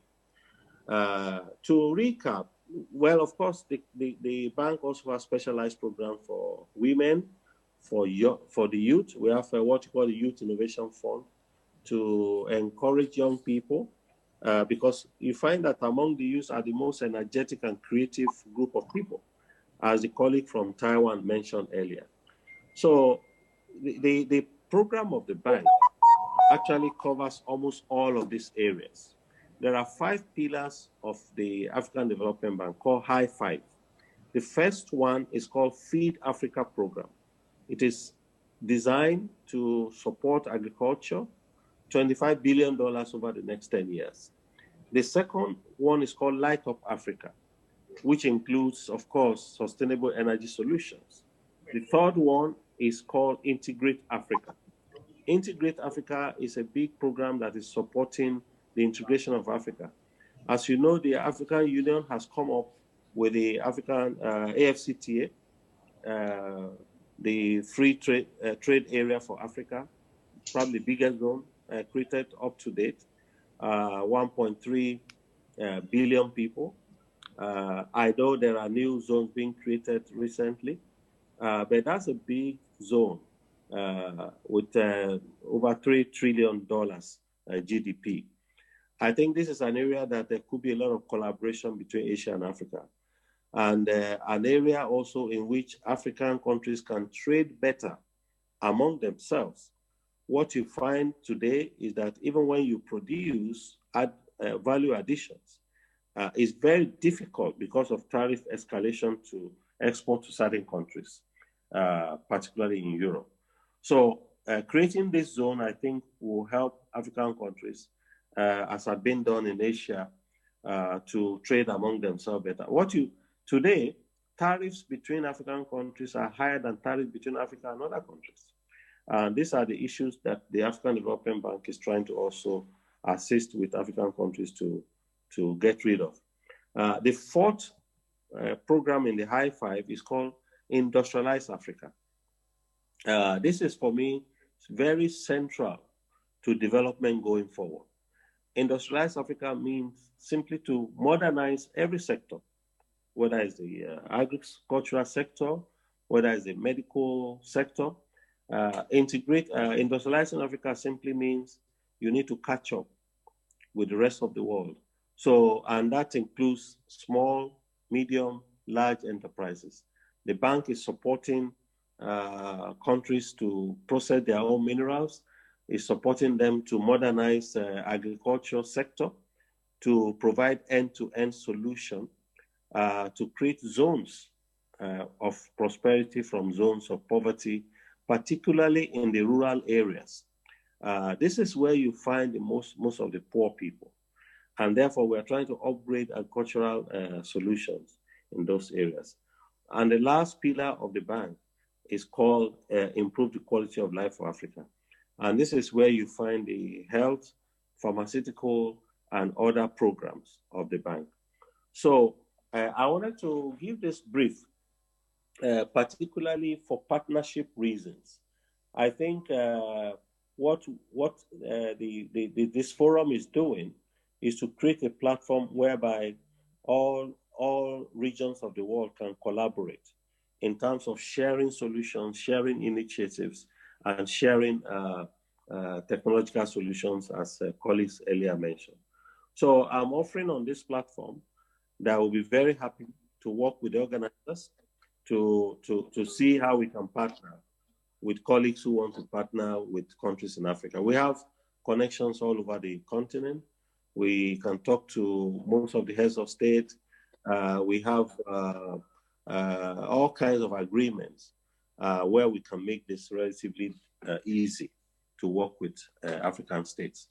I want to thank you very much for inviting me, and I look forward to the outcome of this conference. Thank you very much. Okay, thank you, Professor Banji, for your precious sharing the current policy toward the African modernization, promoted by the African Development Banks or other, countries. So may I ask you one question? Because you just mentioned about the poverty issues and agribusiness issues and the young generation issue and the food security issues. For those issues is a long-term annoying challenges in Africa. So can you find a new opportunity or new solutions to overcome this kind of long-term annoying issues in Africa, either cooperate with Mr. Nine, the peace, or EMS? We just find out a feasible and possible, the project, to work for African people or society, which means what kind of the framework or the institute or other, the concept we can promote immediately to alleviate the issues you just raised earlier. Thank you. Professor Banji, please. Yes, thank you very much, moderator. This is precisely the point I made. One of the big initiatives is called the Special Agro-Industrial Processing Zones that the bank is promoting. We have already agreed and given loans to several countries: Mali, Guinea, Senegal, Madagascar. Kenya, for example, they are establishing 4 zones. In South Africa, they are establishing 9 zones. In Nigeria, they are establishing about 6 zones. We are in discussion now to complete the discussions for them to begin construction next year. If you are familiar with the special economic zones, that's almost precisely how it looks like. But the difference here is that these zones will link to the farming community. So we also build facilities within the farming communities, or sorting, drying, storage, warehousing, Because one of the big problems of traditional agriculture in Africa are twofold. One is low yields. The yields are very low. So we are helping these farmers, working with universities, international organizations, to raise the yield of farmers, and also to aggregate these farmers into cooperatives and communities and associations. Because what you find at the end of the day, usually a small business or a small farmer is not challenged because it's small. It is because it is isolated. Many of them are isolated. They don't have a voice. They're isolated from finance. They're isolated from funding of any kind. So, but when you put them together, 1,000 farmers, 2,000 farmers within the same community, they have power. So that's one of the support we are giving to them. We are working with IFAD, International Federation of Agricultural Development of the UN. In fact, the particular program that I'm running, IFAD, is almost in every one of them. FAO is part of it. Local development banks are part of them. So we are inviting Asian investors, irrespective of which country you want to invest in. We'll be very happy at the African Development Bank to make that connection. Because at the end of the day, the model is that these zones will be private sector led. They could be state enabled. The country, the municipality, the province can enable it. But you and I know very well, governments don't run business well. So at the end of the day, what we do as the bank is to work with the sovereign entities like countries to put forward, create the environment where the banks, the big, either you have a big company, we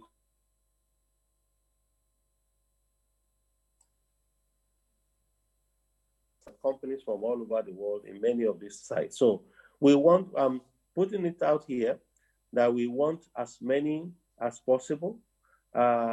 Please reach out to us. Dr. T will be able to reach out to me to give you all the information with the bank. And we'll be very happy to collaborate and invite investors from Asia in whichever country you want to go to. The bank is present there. Thank you. Okay, Professor Banji, last questions. May I ask you, because the COVID-19 gave, the precious challenges to African countries or the African society.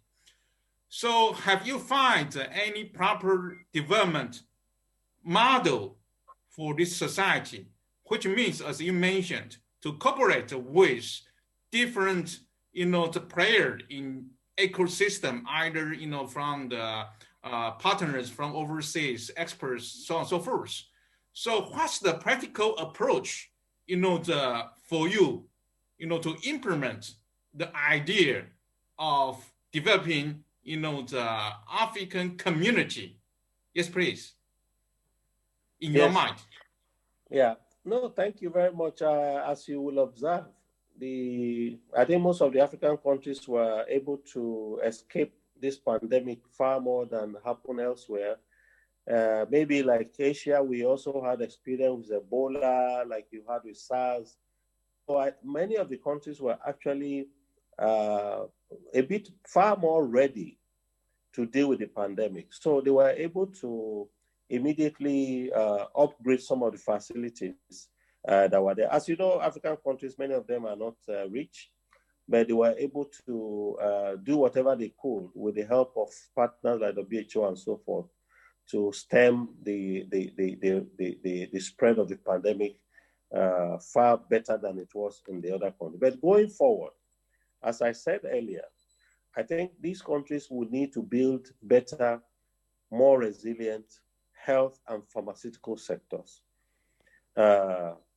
What we find in the periods when this pandemic was at its highest, particularly in April, June, July, when we were negotiating support.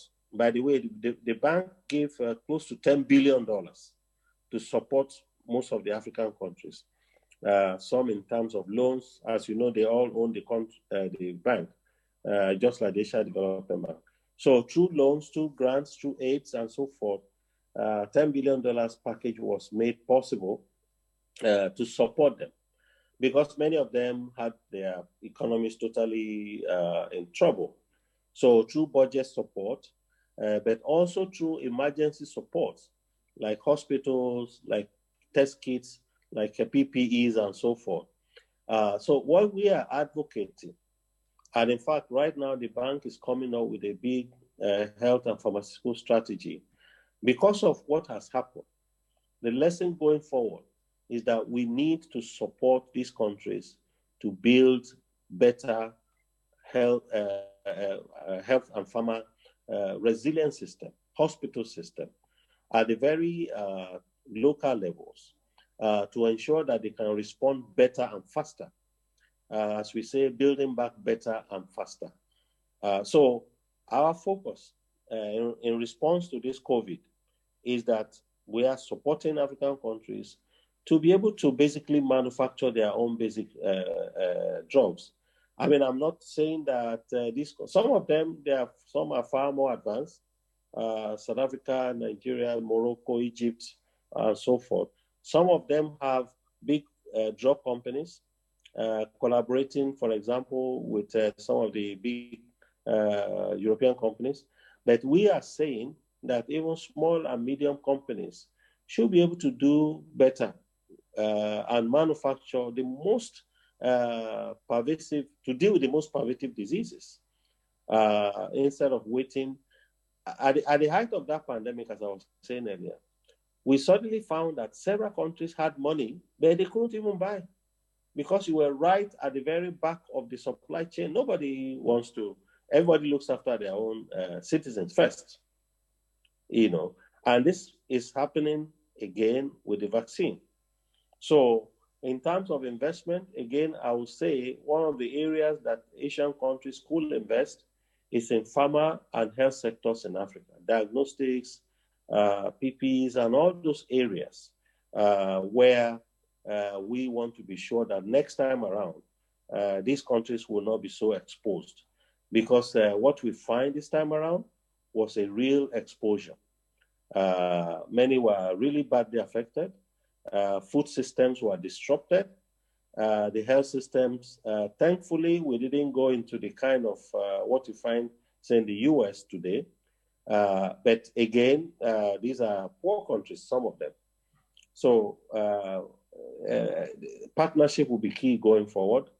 Focus on food, health, education, I believe, will be very important in helping countries build back and build better.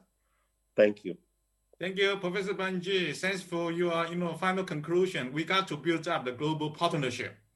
Under auspices of your organization, your banks, and of course the Mr. Lai, the EMS or the peace. So we may work together hand by hand to help the African to realize the modernization, for the future, especially the post-pandemic, challenges. We see the opportunities. We also see the challenges in effect of us. So thank you. And thanks for your joining this, the flow for discussion. Thank you. And then we go to, thank you. And then we go to Mr. Moham Philosophy, the Senator JEC Indonesia. So hello, Moham. So your topic will touch upon the digital business adoption on pandemic era. Yes. So have you found, the business opportunity, in pandemic area using the digitalization or technologies to overcome these issues? So please, Mr. Moham. Okay. Thank you. Thank you, sir. Okay, thank you for this opportunity. I would like to present my,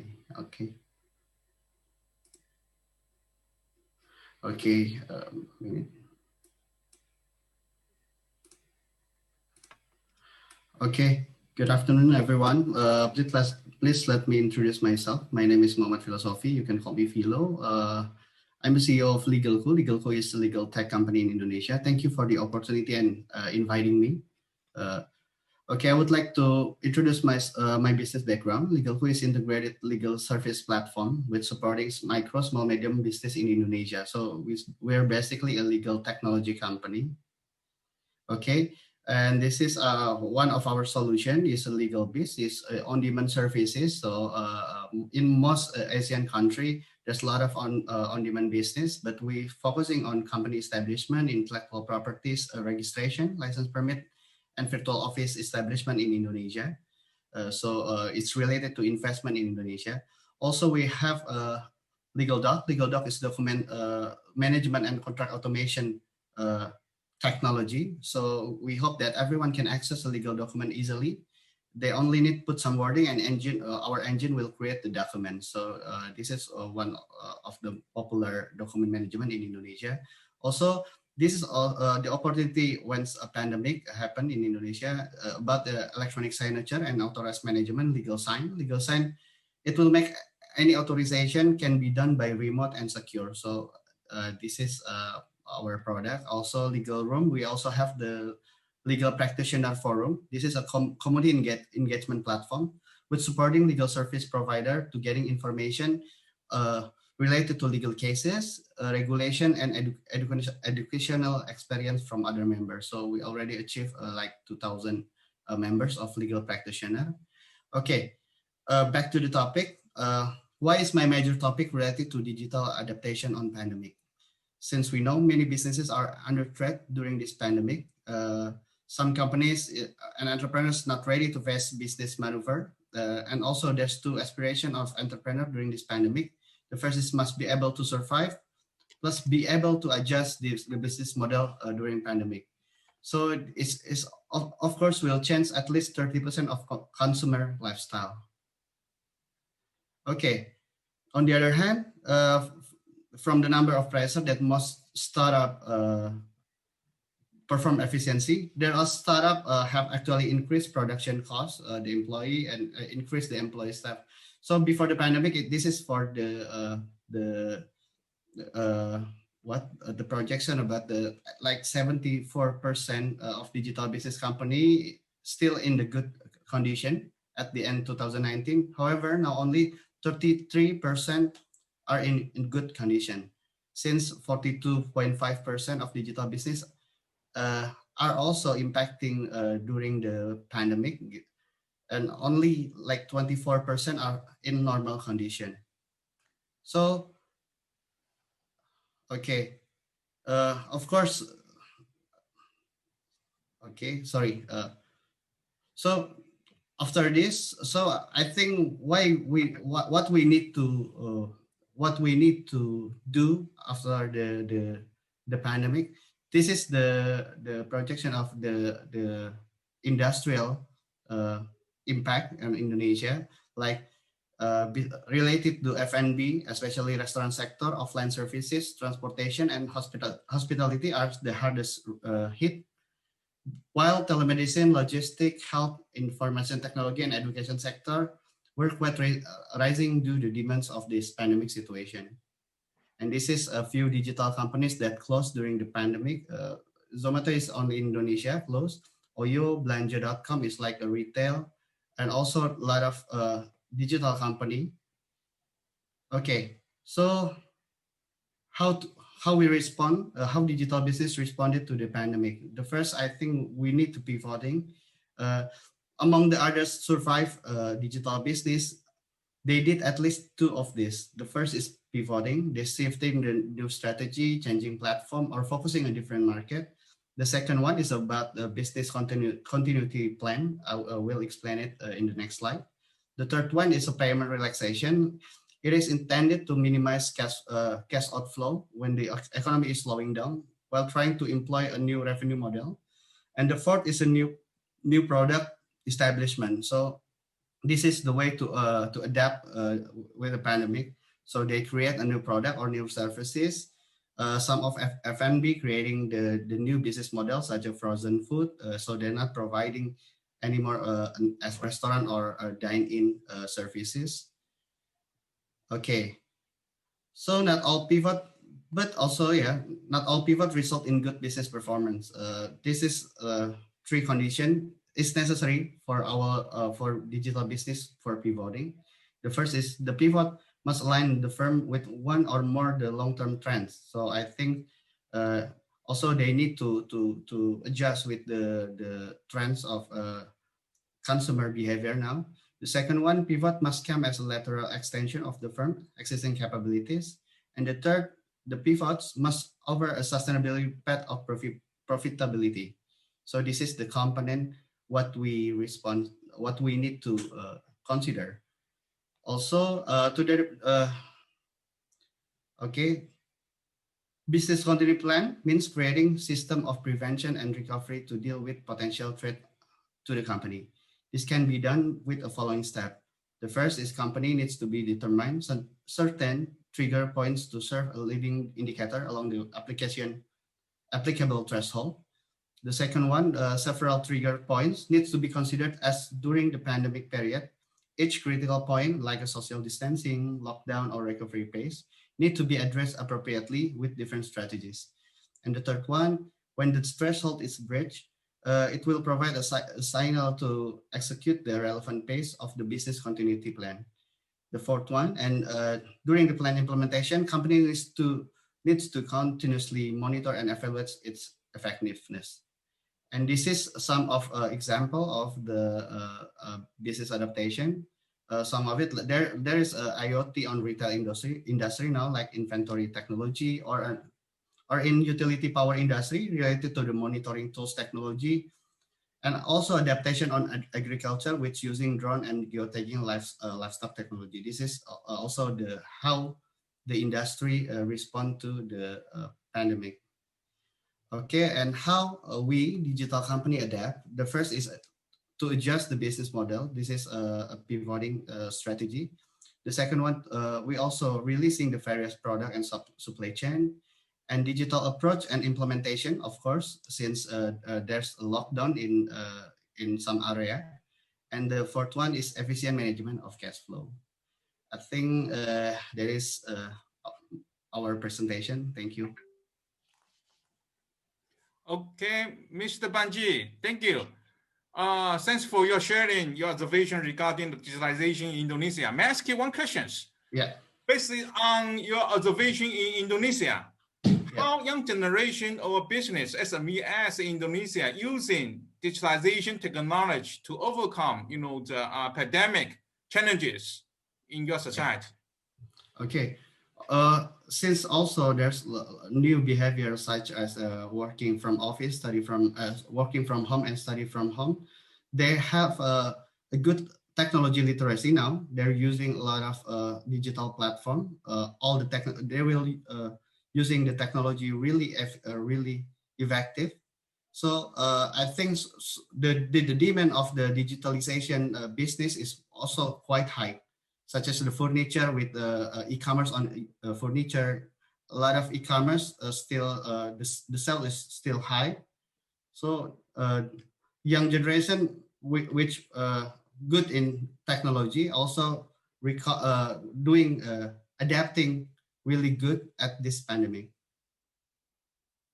And how about not for the young generation, because the old generation, they are not familiar with technology, but they still run the business for SMEs. As we know that the global society, not only in Indonesia, but also other countries, if the business run by old generation, they have no idea regarding the digitalization in business. Have you found any solution for them, or how to facilitate, the business in link with the real business? Okay, yeah, maybe, in Indonesia, there's a lot of digital incubator and accelerator, which meet the professional with the old generation, with the young people who have innovation. They will match the business with the same industry, such as like in agriculture or maybe in power utility, which more conventional at first, but they're also using the IoT technology for the effective approach of the industry. So I think, yeah, there's a lot of business match. Also, the forum discussion between the conventional approach with the young generation, which already have a good literacy at technology.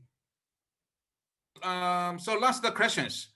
Yeah. Because this COVID-19 challenges happened in Indonesia. So it's happened in lockdown cities, so the business suffered. So based on your observation, have you found any good experiences for sharing the global society based on Indonesia experience in handling, this, COVID-19 challenges? Yeah. I think it's quite similar with the other country, but since Indonesia have many islands, we separated. Also, the logistic is also quite difficult since also, we already have the support from the government. Yeah, I think the first is to inspire every generation that the technology is one of solution of the distance, and also to adapt for many every crisis situation, because the technology is make our life is simpler. There's a lot of educational things I think is necessary for to solve this kind of problem. Okay, thanks for Mohammed's philosophy. Yeah, movie. Thank you. Because of time limitation, so we can't allow you to share more, the idea regarding the digitalization in Indonesia. So and then we go to our honorable guest from the U.S., Stewart Scott. Mr. Stewart Scott is a founder and executive director. So Scott brings 4 decades of various personal and professional experiences to UPFSI. He is a deep ecologist, strategic educator, communicator. He was the first environmentalist, stockbrokers on Wall Street, Merrill Lynch, 1977. Founded an IT consultancy for major NYC banks. Later a software engineer for the IBM, and then a college professor of mathematics, statistics, and critical thinking. And then he started a career of service to humanity and ecological of Earth as an ecological strategic organizer, international speakers with our goals, climate reality project. He is the founder of the director of the Interfaith Declaration on Climate Change. So hello, Mr. Scott. I saw your, the very strong background to promote the climate change issues and contribute your whole life knowledge, experience to handling, the climate change to the world. So allow me to have this privileged opportunity to introduce your topic. You will touch upon the issue regarding our once in a lifetime chance to reset the global civilization. So it's a big philosophy issues. Yes, please. The Mr. Stu Scott. Yes, please. Can you hear me? Yes. My mic is working fine. Okay, good. And I'm starting my timer so I don't run too much over my allotment. First, because I don't have a PhD, I hope I've been allowed to share my screen. Yes, I have.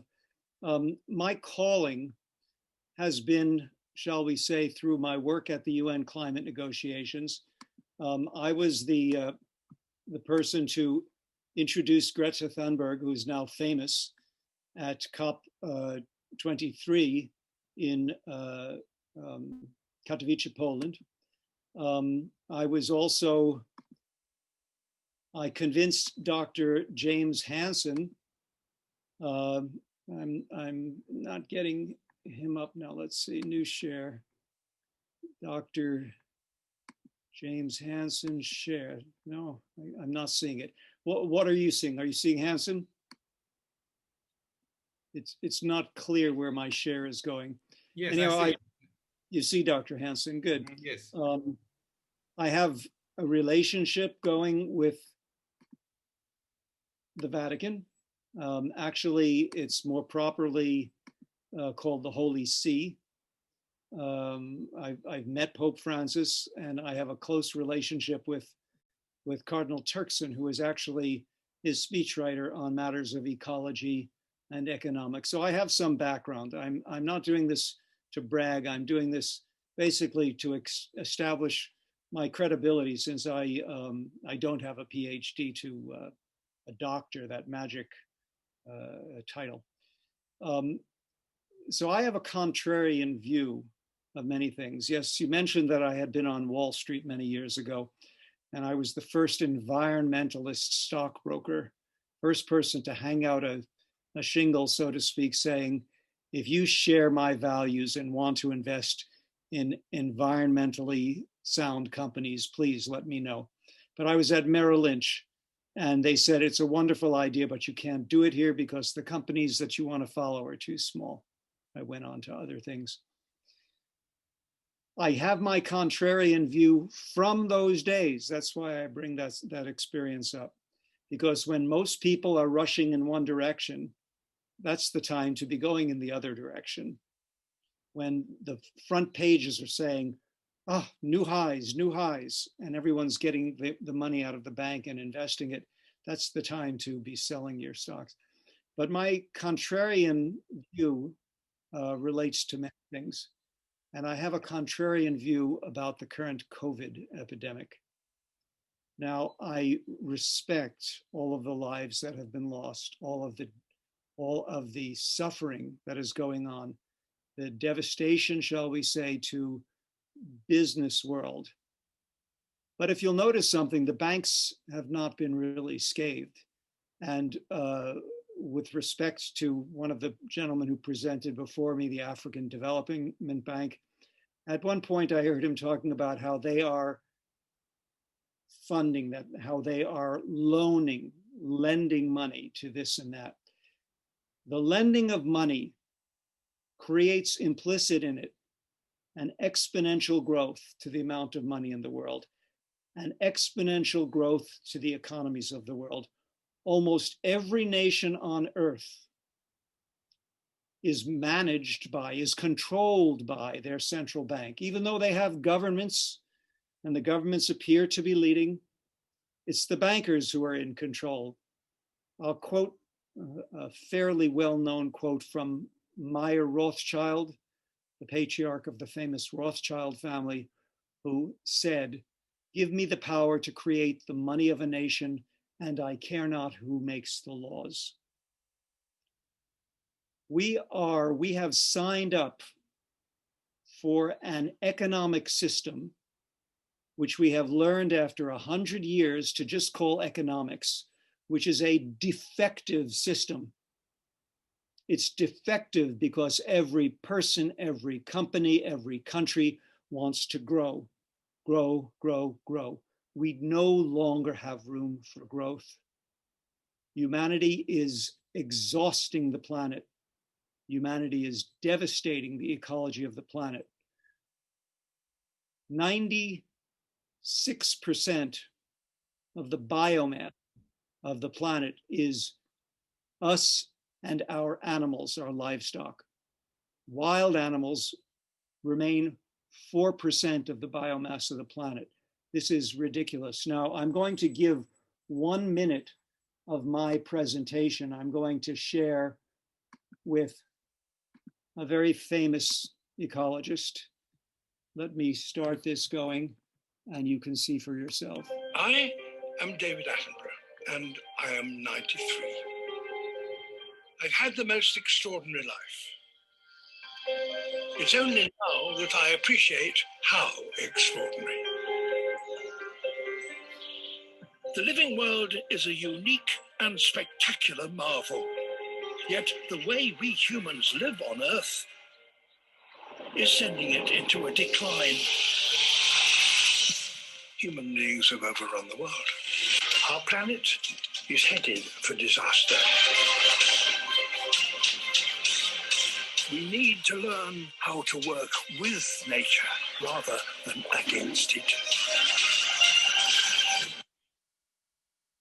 That was a very short segment of the trailer from a new movie he put out. We need to learn to work with nature, not against it. Currently, we are working against nature. It's not the only, I won't pick on any industry in particular, but I will. The oil palm industry is destroying biodiversity, has destroyed biodiversity on the island of Borneo, where I saw the figure the other day, perhaps 40% of the original forest cover is left. We are, as fast as we can, converting everything into money, into financial assets. Is that money being shared equally? Is it being shared responsibly? Are we all getting more prosperous? No. It's being garnered for the wealthy. It's being garnered for the banks who lend out the money. That 2% or 3% or 10% interest they charge, that's their growth. That's the growth of the banks. They are the casino that rakes in the chips. They are the 0, 0, 0, and 0, 0 on the roulette table. The banking industry is single-handedly destroying the planet with complicity from the rest of us, because we have all come to believe that economic growth is our birthright. No longer. So back to the title of my presentation, which is that the COVID epidemic is offering us a once-in-a-lifetime opportunity to reset civilization globally. When and if we emerge from the COVID epidemic, and I say it's still an if, because it's not clear whether the virus will evolve around the pharmaceutical industry. You know, viruses reproduce very quickly and mutate very quickly. But if we emerge, we have the opportunity to do a reset and to come out of it with a different idea, that instead of what we call economics, which is correctly known as neoclassical growth economics, if we don't do the reset and get off of GDP as the measure of whether we're succeeding or not. You know, a ship which sinks at sea adds more to the gross domestic product of the nation than the ship that arrives at its port. Is that insane? The destruction of our forests add to our GDP. This is insane. Our current system is an insane system.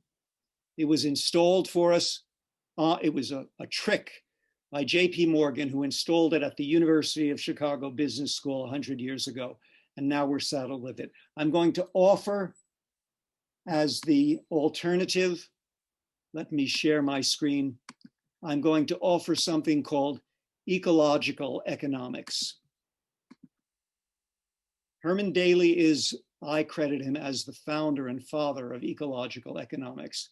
By the very name, ecological economics, you can tell is a completely different take on how we can live on the planet, where ecology must be a sustainable ecology, which we do not have now. We have a nearly destroyed ecology. A sustainable ecology must be how we work with nature and not against it. We're not yet doing that. My work with the Vatican this year, will be precisely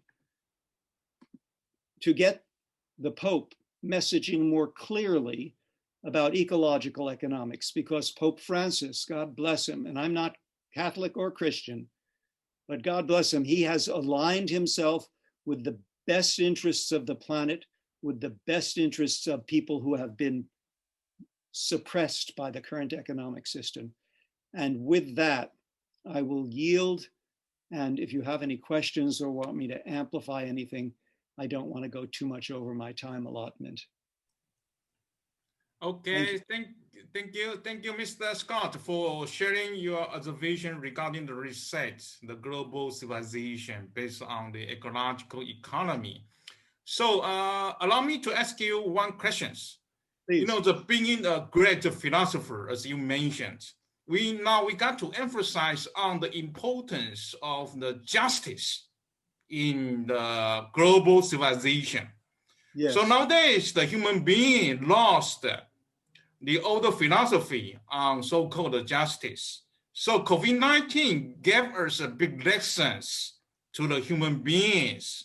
So how do you see, you know, how can we, you know, use the so-called justice philosophy to implement this philosophy into the market or the ecological economy, and then we can create the equality in our society.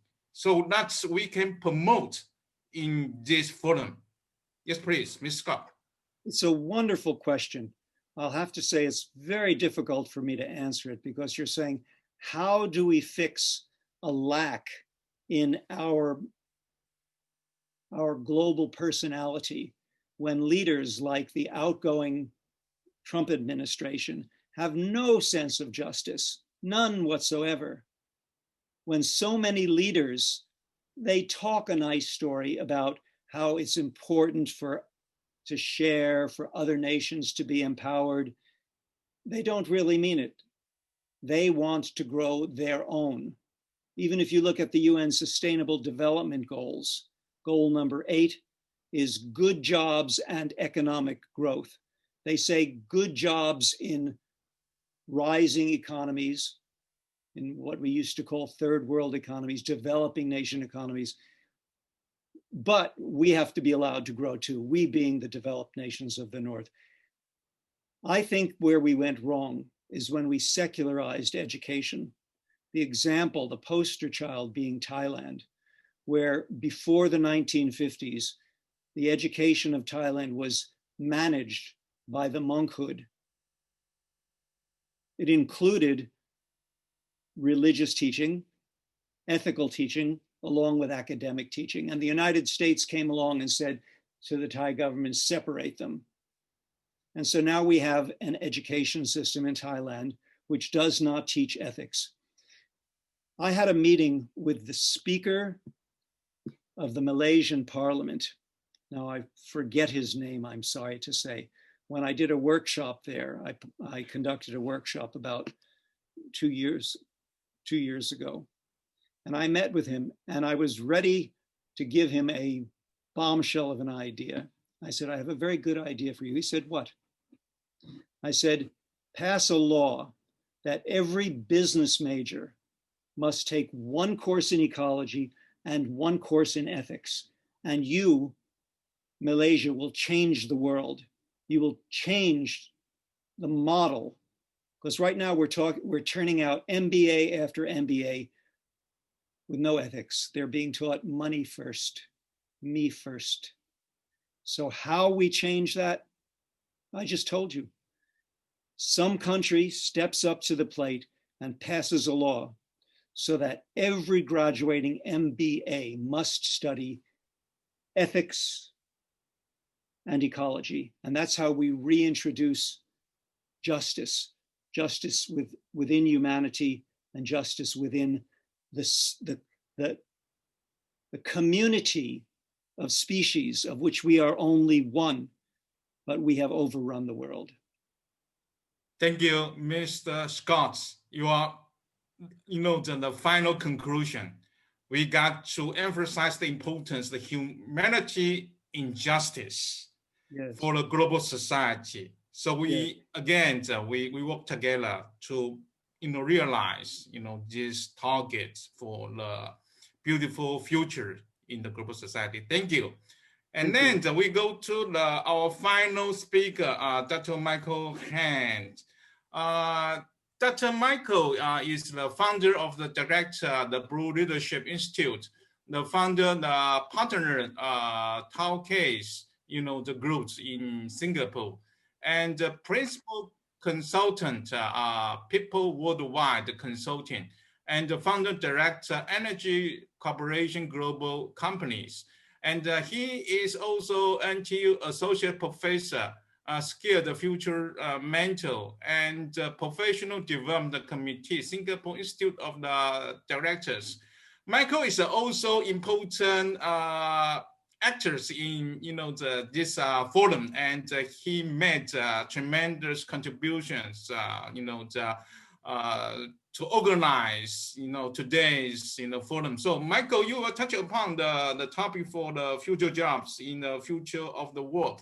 So I pass the microphone to Michael. Mike, please. Thank you, Mr. Fang. Yeah, let me share my screen.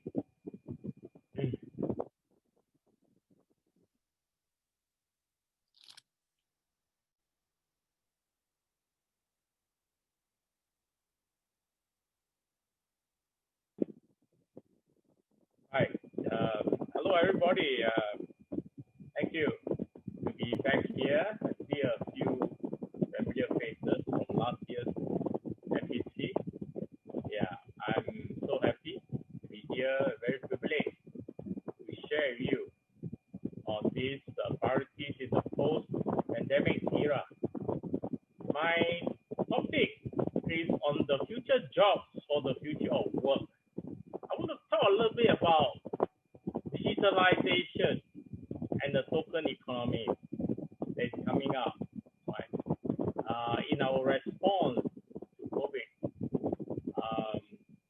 So please bear with me for the next few minutes. I'll discuss briefly what is facing us, the future, the VUCA environment, and the future of work.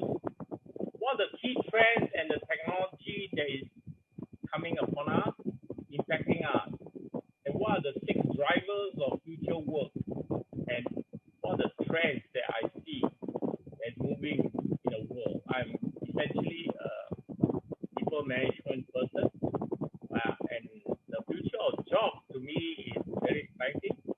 Many jobs are being created every day, and what are the top future skills today? And I will end with some recommendations. When we look in the future, do we see opportunities? Do we see threats? That's the key question. Yeah. Do we grasp it, engage it, or we run from it?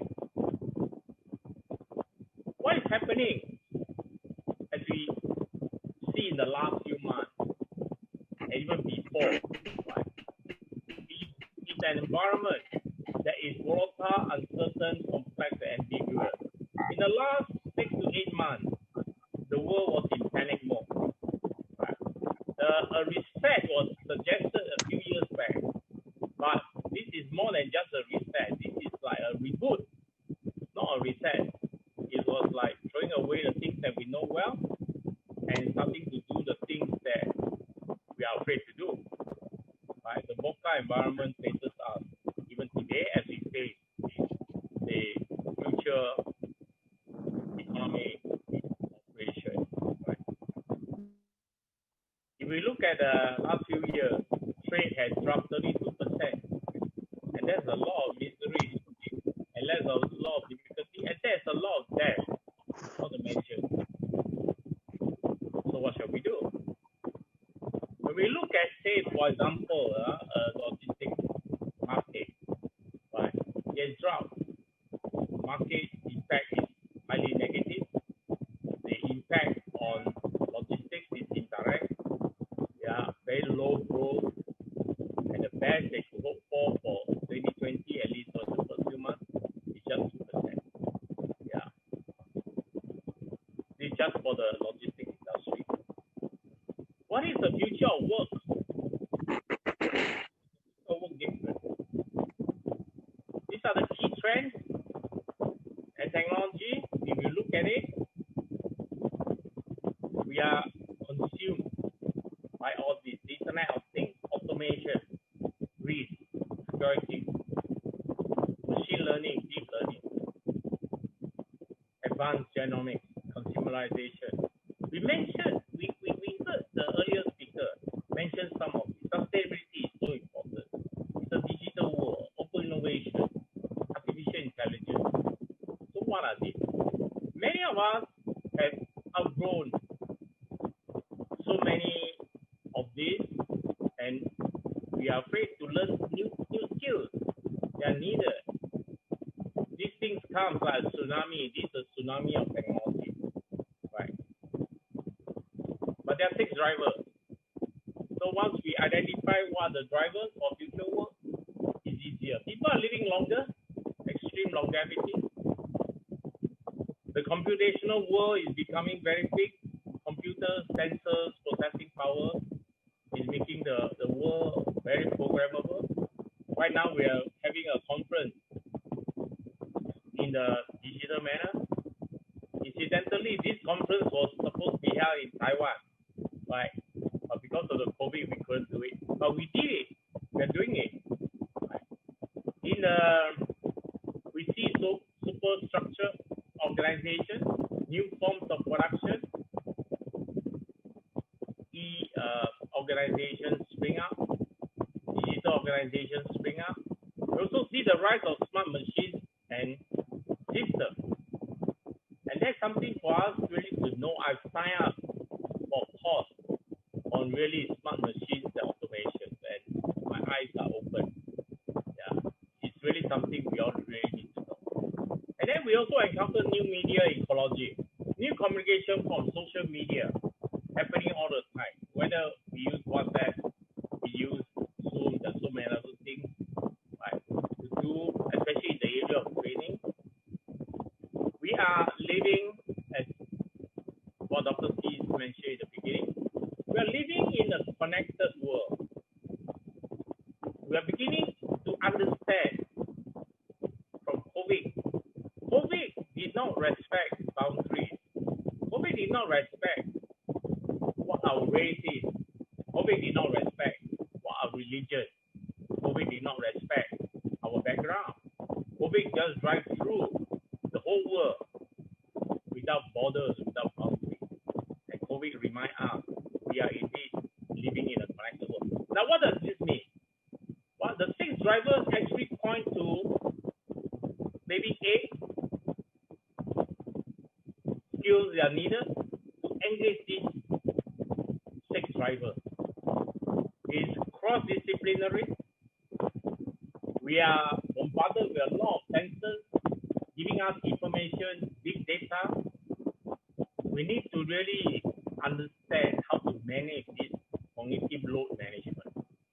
We need to collaborate, and that's something Professor Wang here will share about how we then proceed with some virtual and physical collaboration beyond FEC. 2. We need to change mindset. The design mindset is important, right? And we got to link it to the new media literacy. We really got to understand. We cannot. We work with a computer with us every day. Do you know that? Your mobile phone is a computer, right? And the computer bombards with all kinds of things, right? Email, messages, anytime. That's how connected we are. The world is becoming very small. We need to have a better sense making. We cannot just look at the facts and what we see and what we can touch. We need to feel, we need to think. I know what we think and we see what we say. That's sense making. We need to have a heightened role. And we need to have novel and adaptive thinking. And above all, we need to have cross-cultural competency. Today we have people from 30 over countries. And we share basically the same ideas, right? Why? Because we belong to one humanity, one world, one destiny. Michael, we can't hear your voice clear. Can you adjust your microphone? Okay. Let me.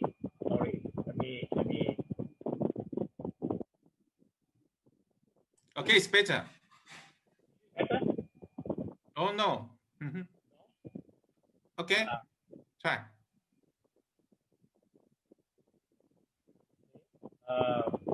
Sorry.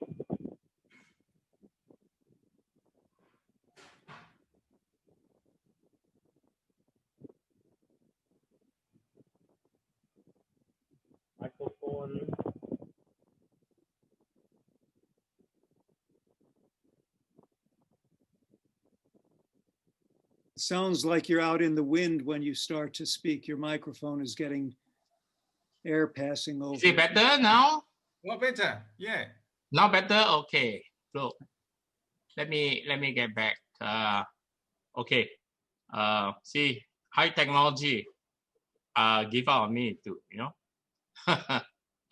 let me continue. I'm just about to finish. Okay. So when now look at the skills that are needed, then what do we see? I look at the future of work. There are 4 things to look at. The ideal workforce, the intuitive connection, the empowered culture, and agile workplace. I will go through one by one. In the ideal workforce, we see that the skills marketplace has become universal, right? Skills are needed and the matching comes in across borders. International talents can work almost anywhere since we are going to a lot of remote working. Career matchmaking, right? Later we talk a bit more about what kind of careers are we talking about. Digital knowledge updating. Nobody can survive today without understanding something that's digital, computers. We need to learn by doing, right? The traditional educational model is no longer valid, right? So how do we do this? We need to have an empowered culture. We need to allow people to participate. We understand each one is actually a creative DJ, right? So we need to treat employees as stakeholders. We need to have a feedback culture so that people can decide what we think is good for them. Freedom is about giving choices. Freedom is the exercise of choice. Now, many of us know that by many countries, they have not yet discovered this. There's a network knowledge. There's a community of understanding, a small community like we are today, sharing knowledge, sharing ideas. Okay, there is this very real community. We need to quantify employees. Employees actually know things and we need to be able to map what they know. We also have intuitive connection. The world is connected, but the people are connected. The people are connected through a social workflow. It's no longer we are connected as job, in a job place, in a workplace. We're also connected as a human being. We are also connected socially, right? Our Rolex, which is like our contacts, okay? Contact people, how many connections you have, and it's all contextual, right? For each context, we have a group of people that we are connected with. There's a telepresence like what we have now, right? I'm speaking from Singapore, right? And being broadcast throughout the world. There's a telepresence we have to understand, and they give us, embolden us, right? To share, to influence, and to make a change. We need visual collaboration. Right? At the end of FEC2, we will see how Professor Huang will bring us through this collaboration from here on. The workplace is agile. The workplace is changing all the time because of the VUCA environment. The workplace is now anywhere and everywhere. It's remote. It's not locked down in one place. We co-create space to work. Right? The technology is fluid. Technology changes all the time. And workplace pop up anywhere, even in the garden, out there, right? Anywhere you can use a laptop, that's your workplace. And then workout places. And where can you work out? Almost anywhere, everywhere. The World Economic Forum produced a report called The Future of Jobs. What is the future of jobs? Many of us were in just 1 or 2 jobs in our lives, right? The future jobs will be plenty for just one person. Thomas Frey says that 60% of the best jobs over the next 10 years haven't been invented yet. Okay. Actually, 60% of the jobs today is not something that we knew 10 years ago. Basically, that's what he's saying. Right. The top 10 skills. Just take a look at this. The top 10 skills in 2020 and 5 years ago are so different. The figures you see in red were just 5 years ago, and the ranking 5 years ago. When you look at it, problem solving remains at the top, but creativity is number 3 in 2020, but it was number 10 only 5 years ago. Critical thinking was 4, now it's number 2. People management, it's an area of my expertise. Right, it was 3, now it's 4, but people remain important, a different kind of people. Right, and you also see new skills, like in 2020, number 6, emotional intelligence, and number 10, cognitive flexibility. Right, these are new things, new skills that we need to develop in our children, right? Not in ourselves. In 2015, 2 things were important: quality control and active listening. 6 and 9, they are no longer important. It's not that quality is no longer important. Today we talk about excellence, and today we talk about experience. We talk about the customer's experience. We talk about the employee's experience, or the people experience. We talk about the experience of the relationship. We no longer talk about quality. Active listening is no more important because active listening has become engagement, right? If we engage, we will be listening actively. If you look at this picture, jobs have declined. And we know it because we know of people who have lost their job. The COVID accelerated this unemployment. The jobs that are growing: computers, mathematics, engineering, management, right? Some business. And this is what is changing in front of us. With or without COVID, this is already happening. With COVID, this become worse or better. We are in fact in the midst of the 4th industrial revolution. A long time ago, industrial revolution, mechanization, industrialization, factories, information, IT. IT was only 15, 20 years ago. Digitalization today is happening. How do we manage big data? How do we automate big data? What does big data tell us? What is the new science of analytics? Right? How do we manage the world better? How do we create a better world from digitalization? Right? The next session is going to deal with the sustainable development goals, and then we go see what the benefits to the world, right, from digitalization. The job future today. What the prospect and judge? Careers used to be stable, linear, and singular, right? Many of us will remember we only have like 2, 3 jobs. But today, careers are complex, fragmented, specialized, collaborative. Many of us will have many careers, many jobs. Our children will have many jobs, not like us. We only 1 or 2 jobs. Okay. Sorry. Example, a story came out a few years ago about robots will cost 5 million jobs by this year. Okay, I think it's more. Right, COVID have accelerated that. Robots is not all bad. Robots are used to replace some of us, to automate the things that we do that are repetitive, to relieve some mundane kind of job, but robots empower us to do more, right? To go faster, higher, to become better, right? That is robots automation potential. How do we engage the future? Learning is the only response, lifelong learning. 1.1 billion youth were under the age of 25, 5 years ago. All right. The world is getting younger as people are growing older. All right. So we are going to have a lot of talent. So what shall we do? If you think education is expensive, try ignorance. And this was said by the president of Harvard University. We cannot afford to be ignorant.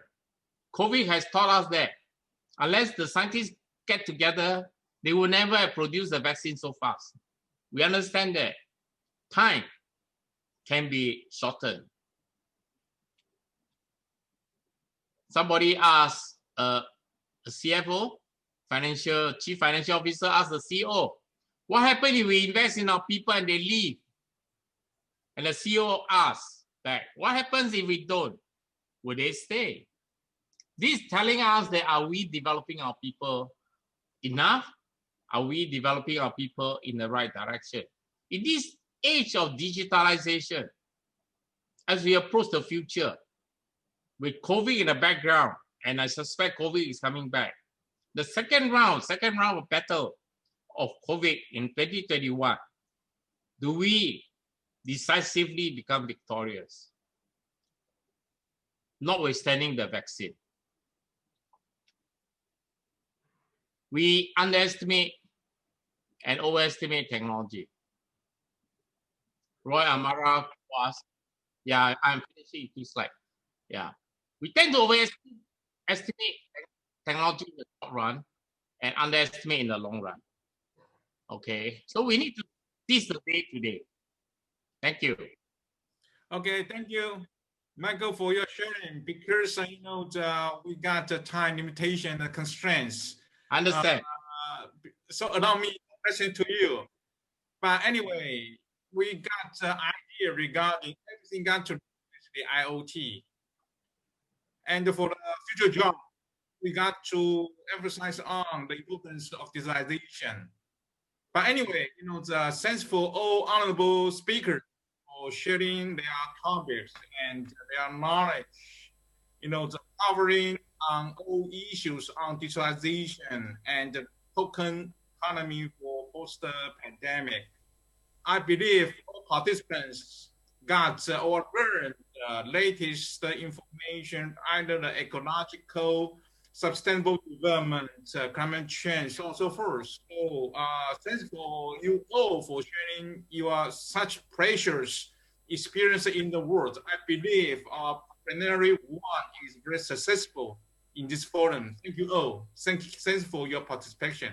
So the microphone will go to the headquarters in Kuala Lumpur, please. Thank you, Prof. Huang. And again, I would like to thanks to all the speakers in your willingness to share your views and ideas with all of us throughout the sessions. Ladies and gentlemen, we will now take a quick break of 5 minutes. So the second plenary session will start promptly after the break. See you soon.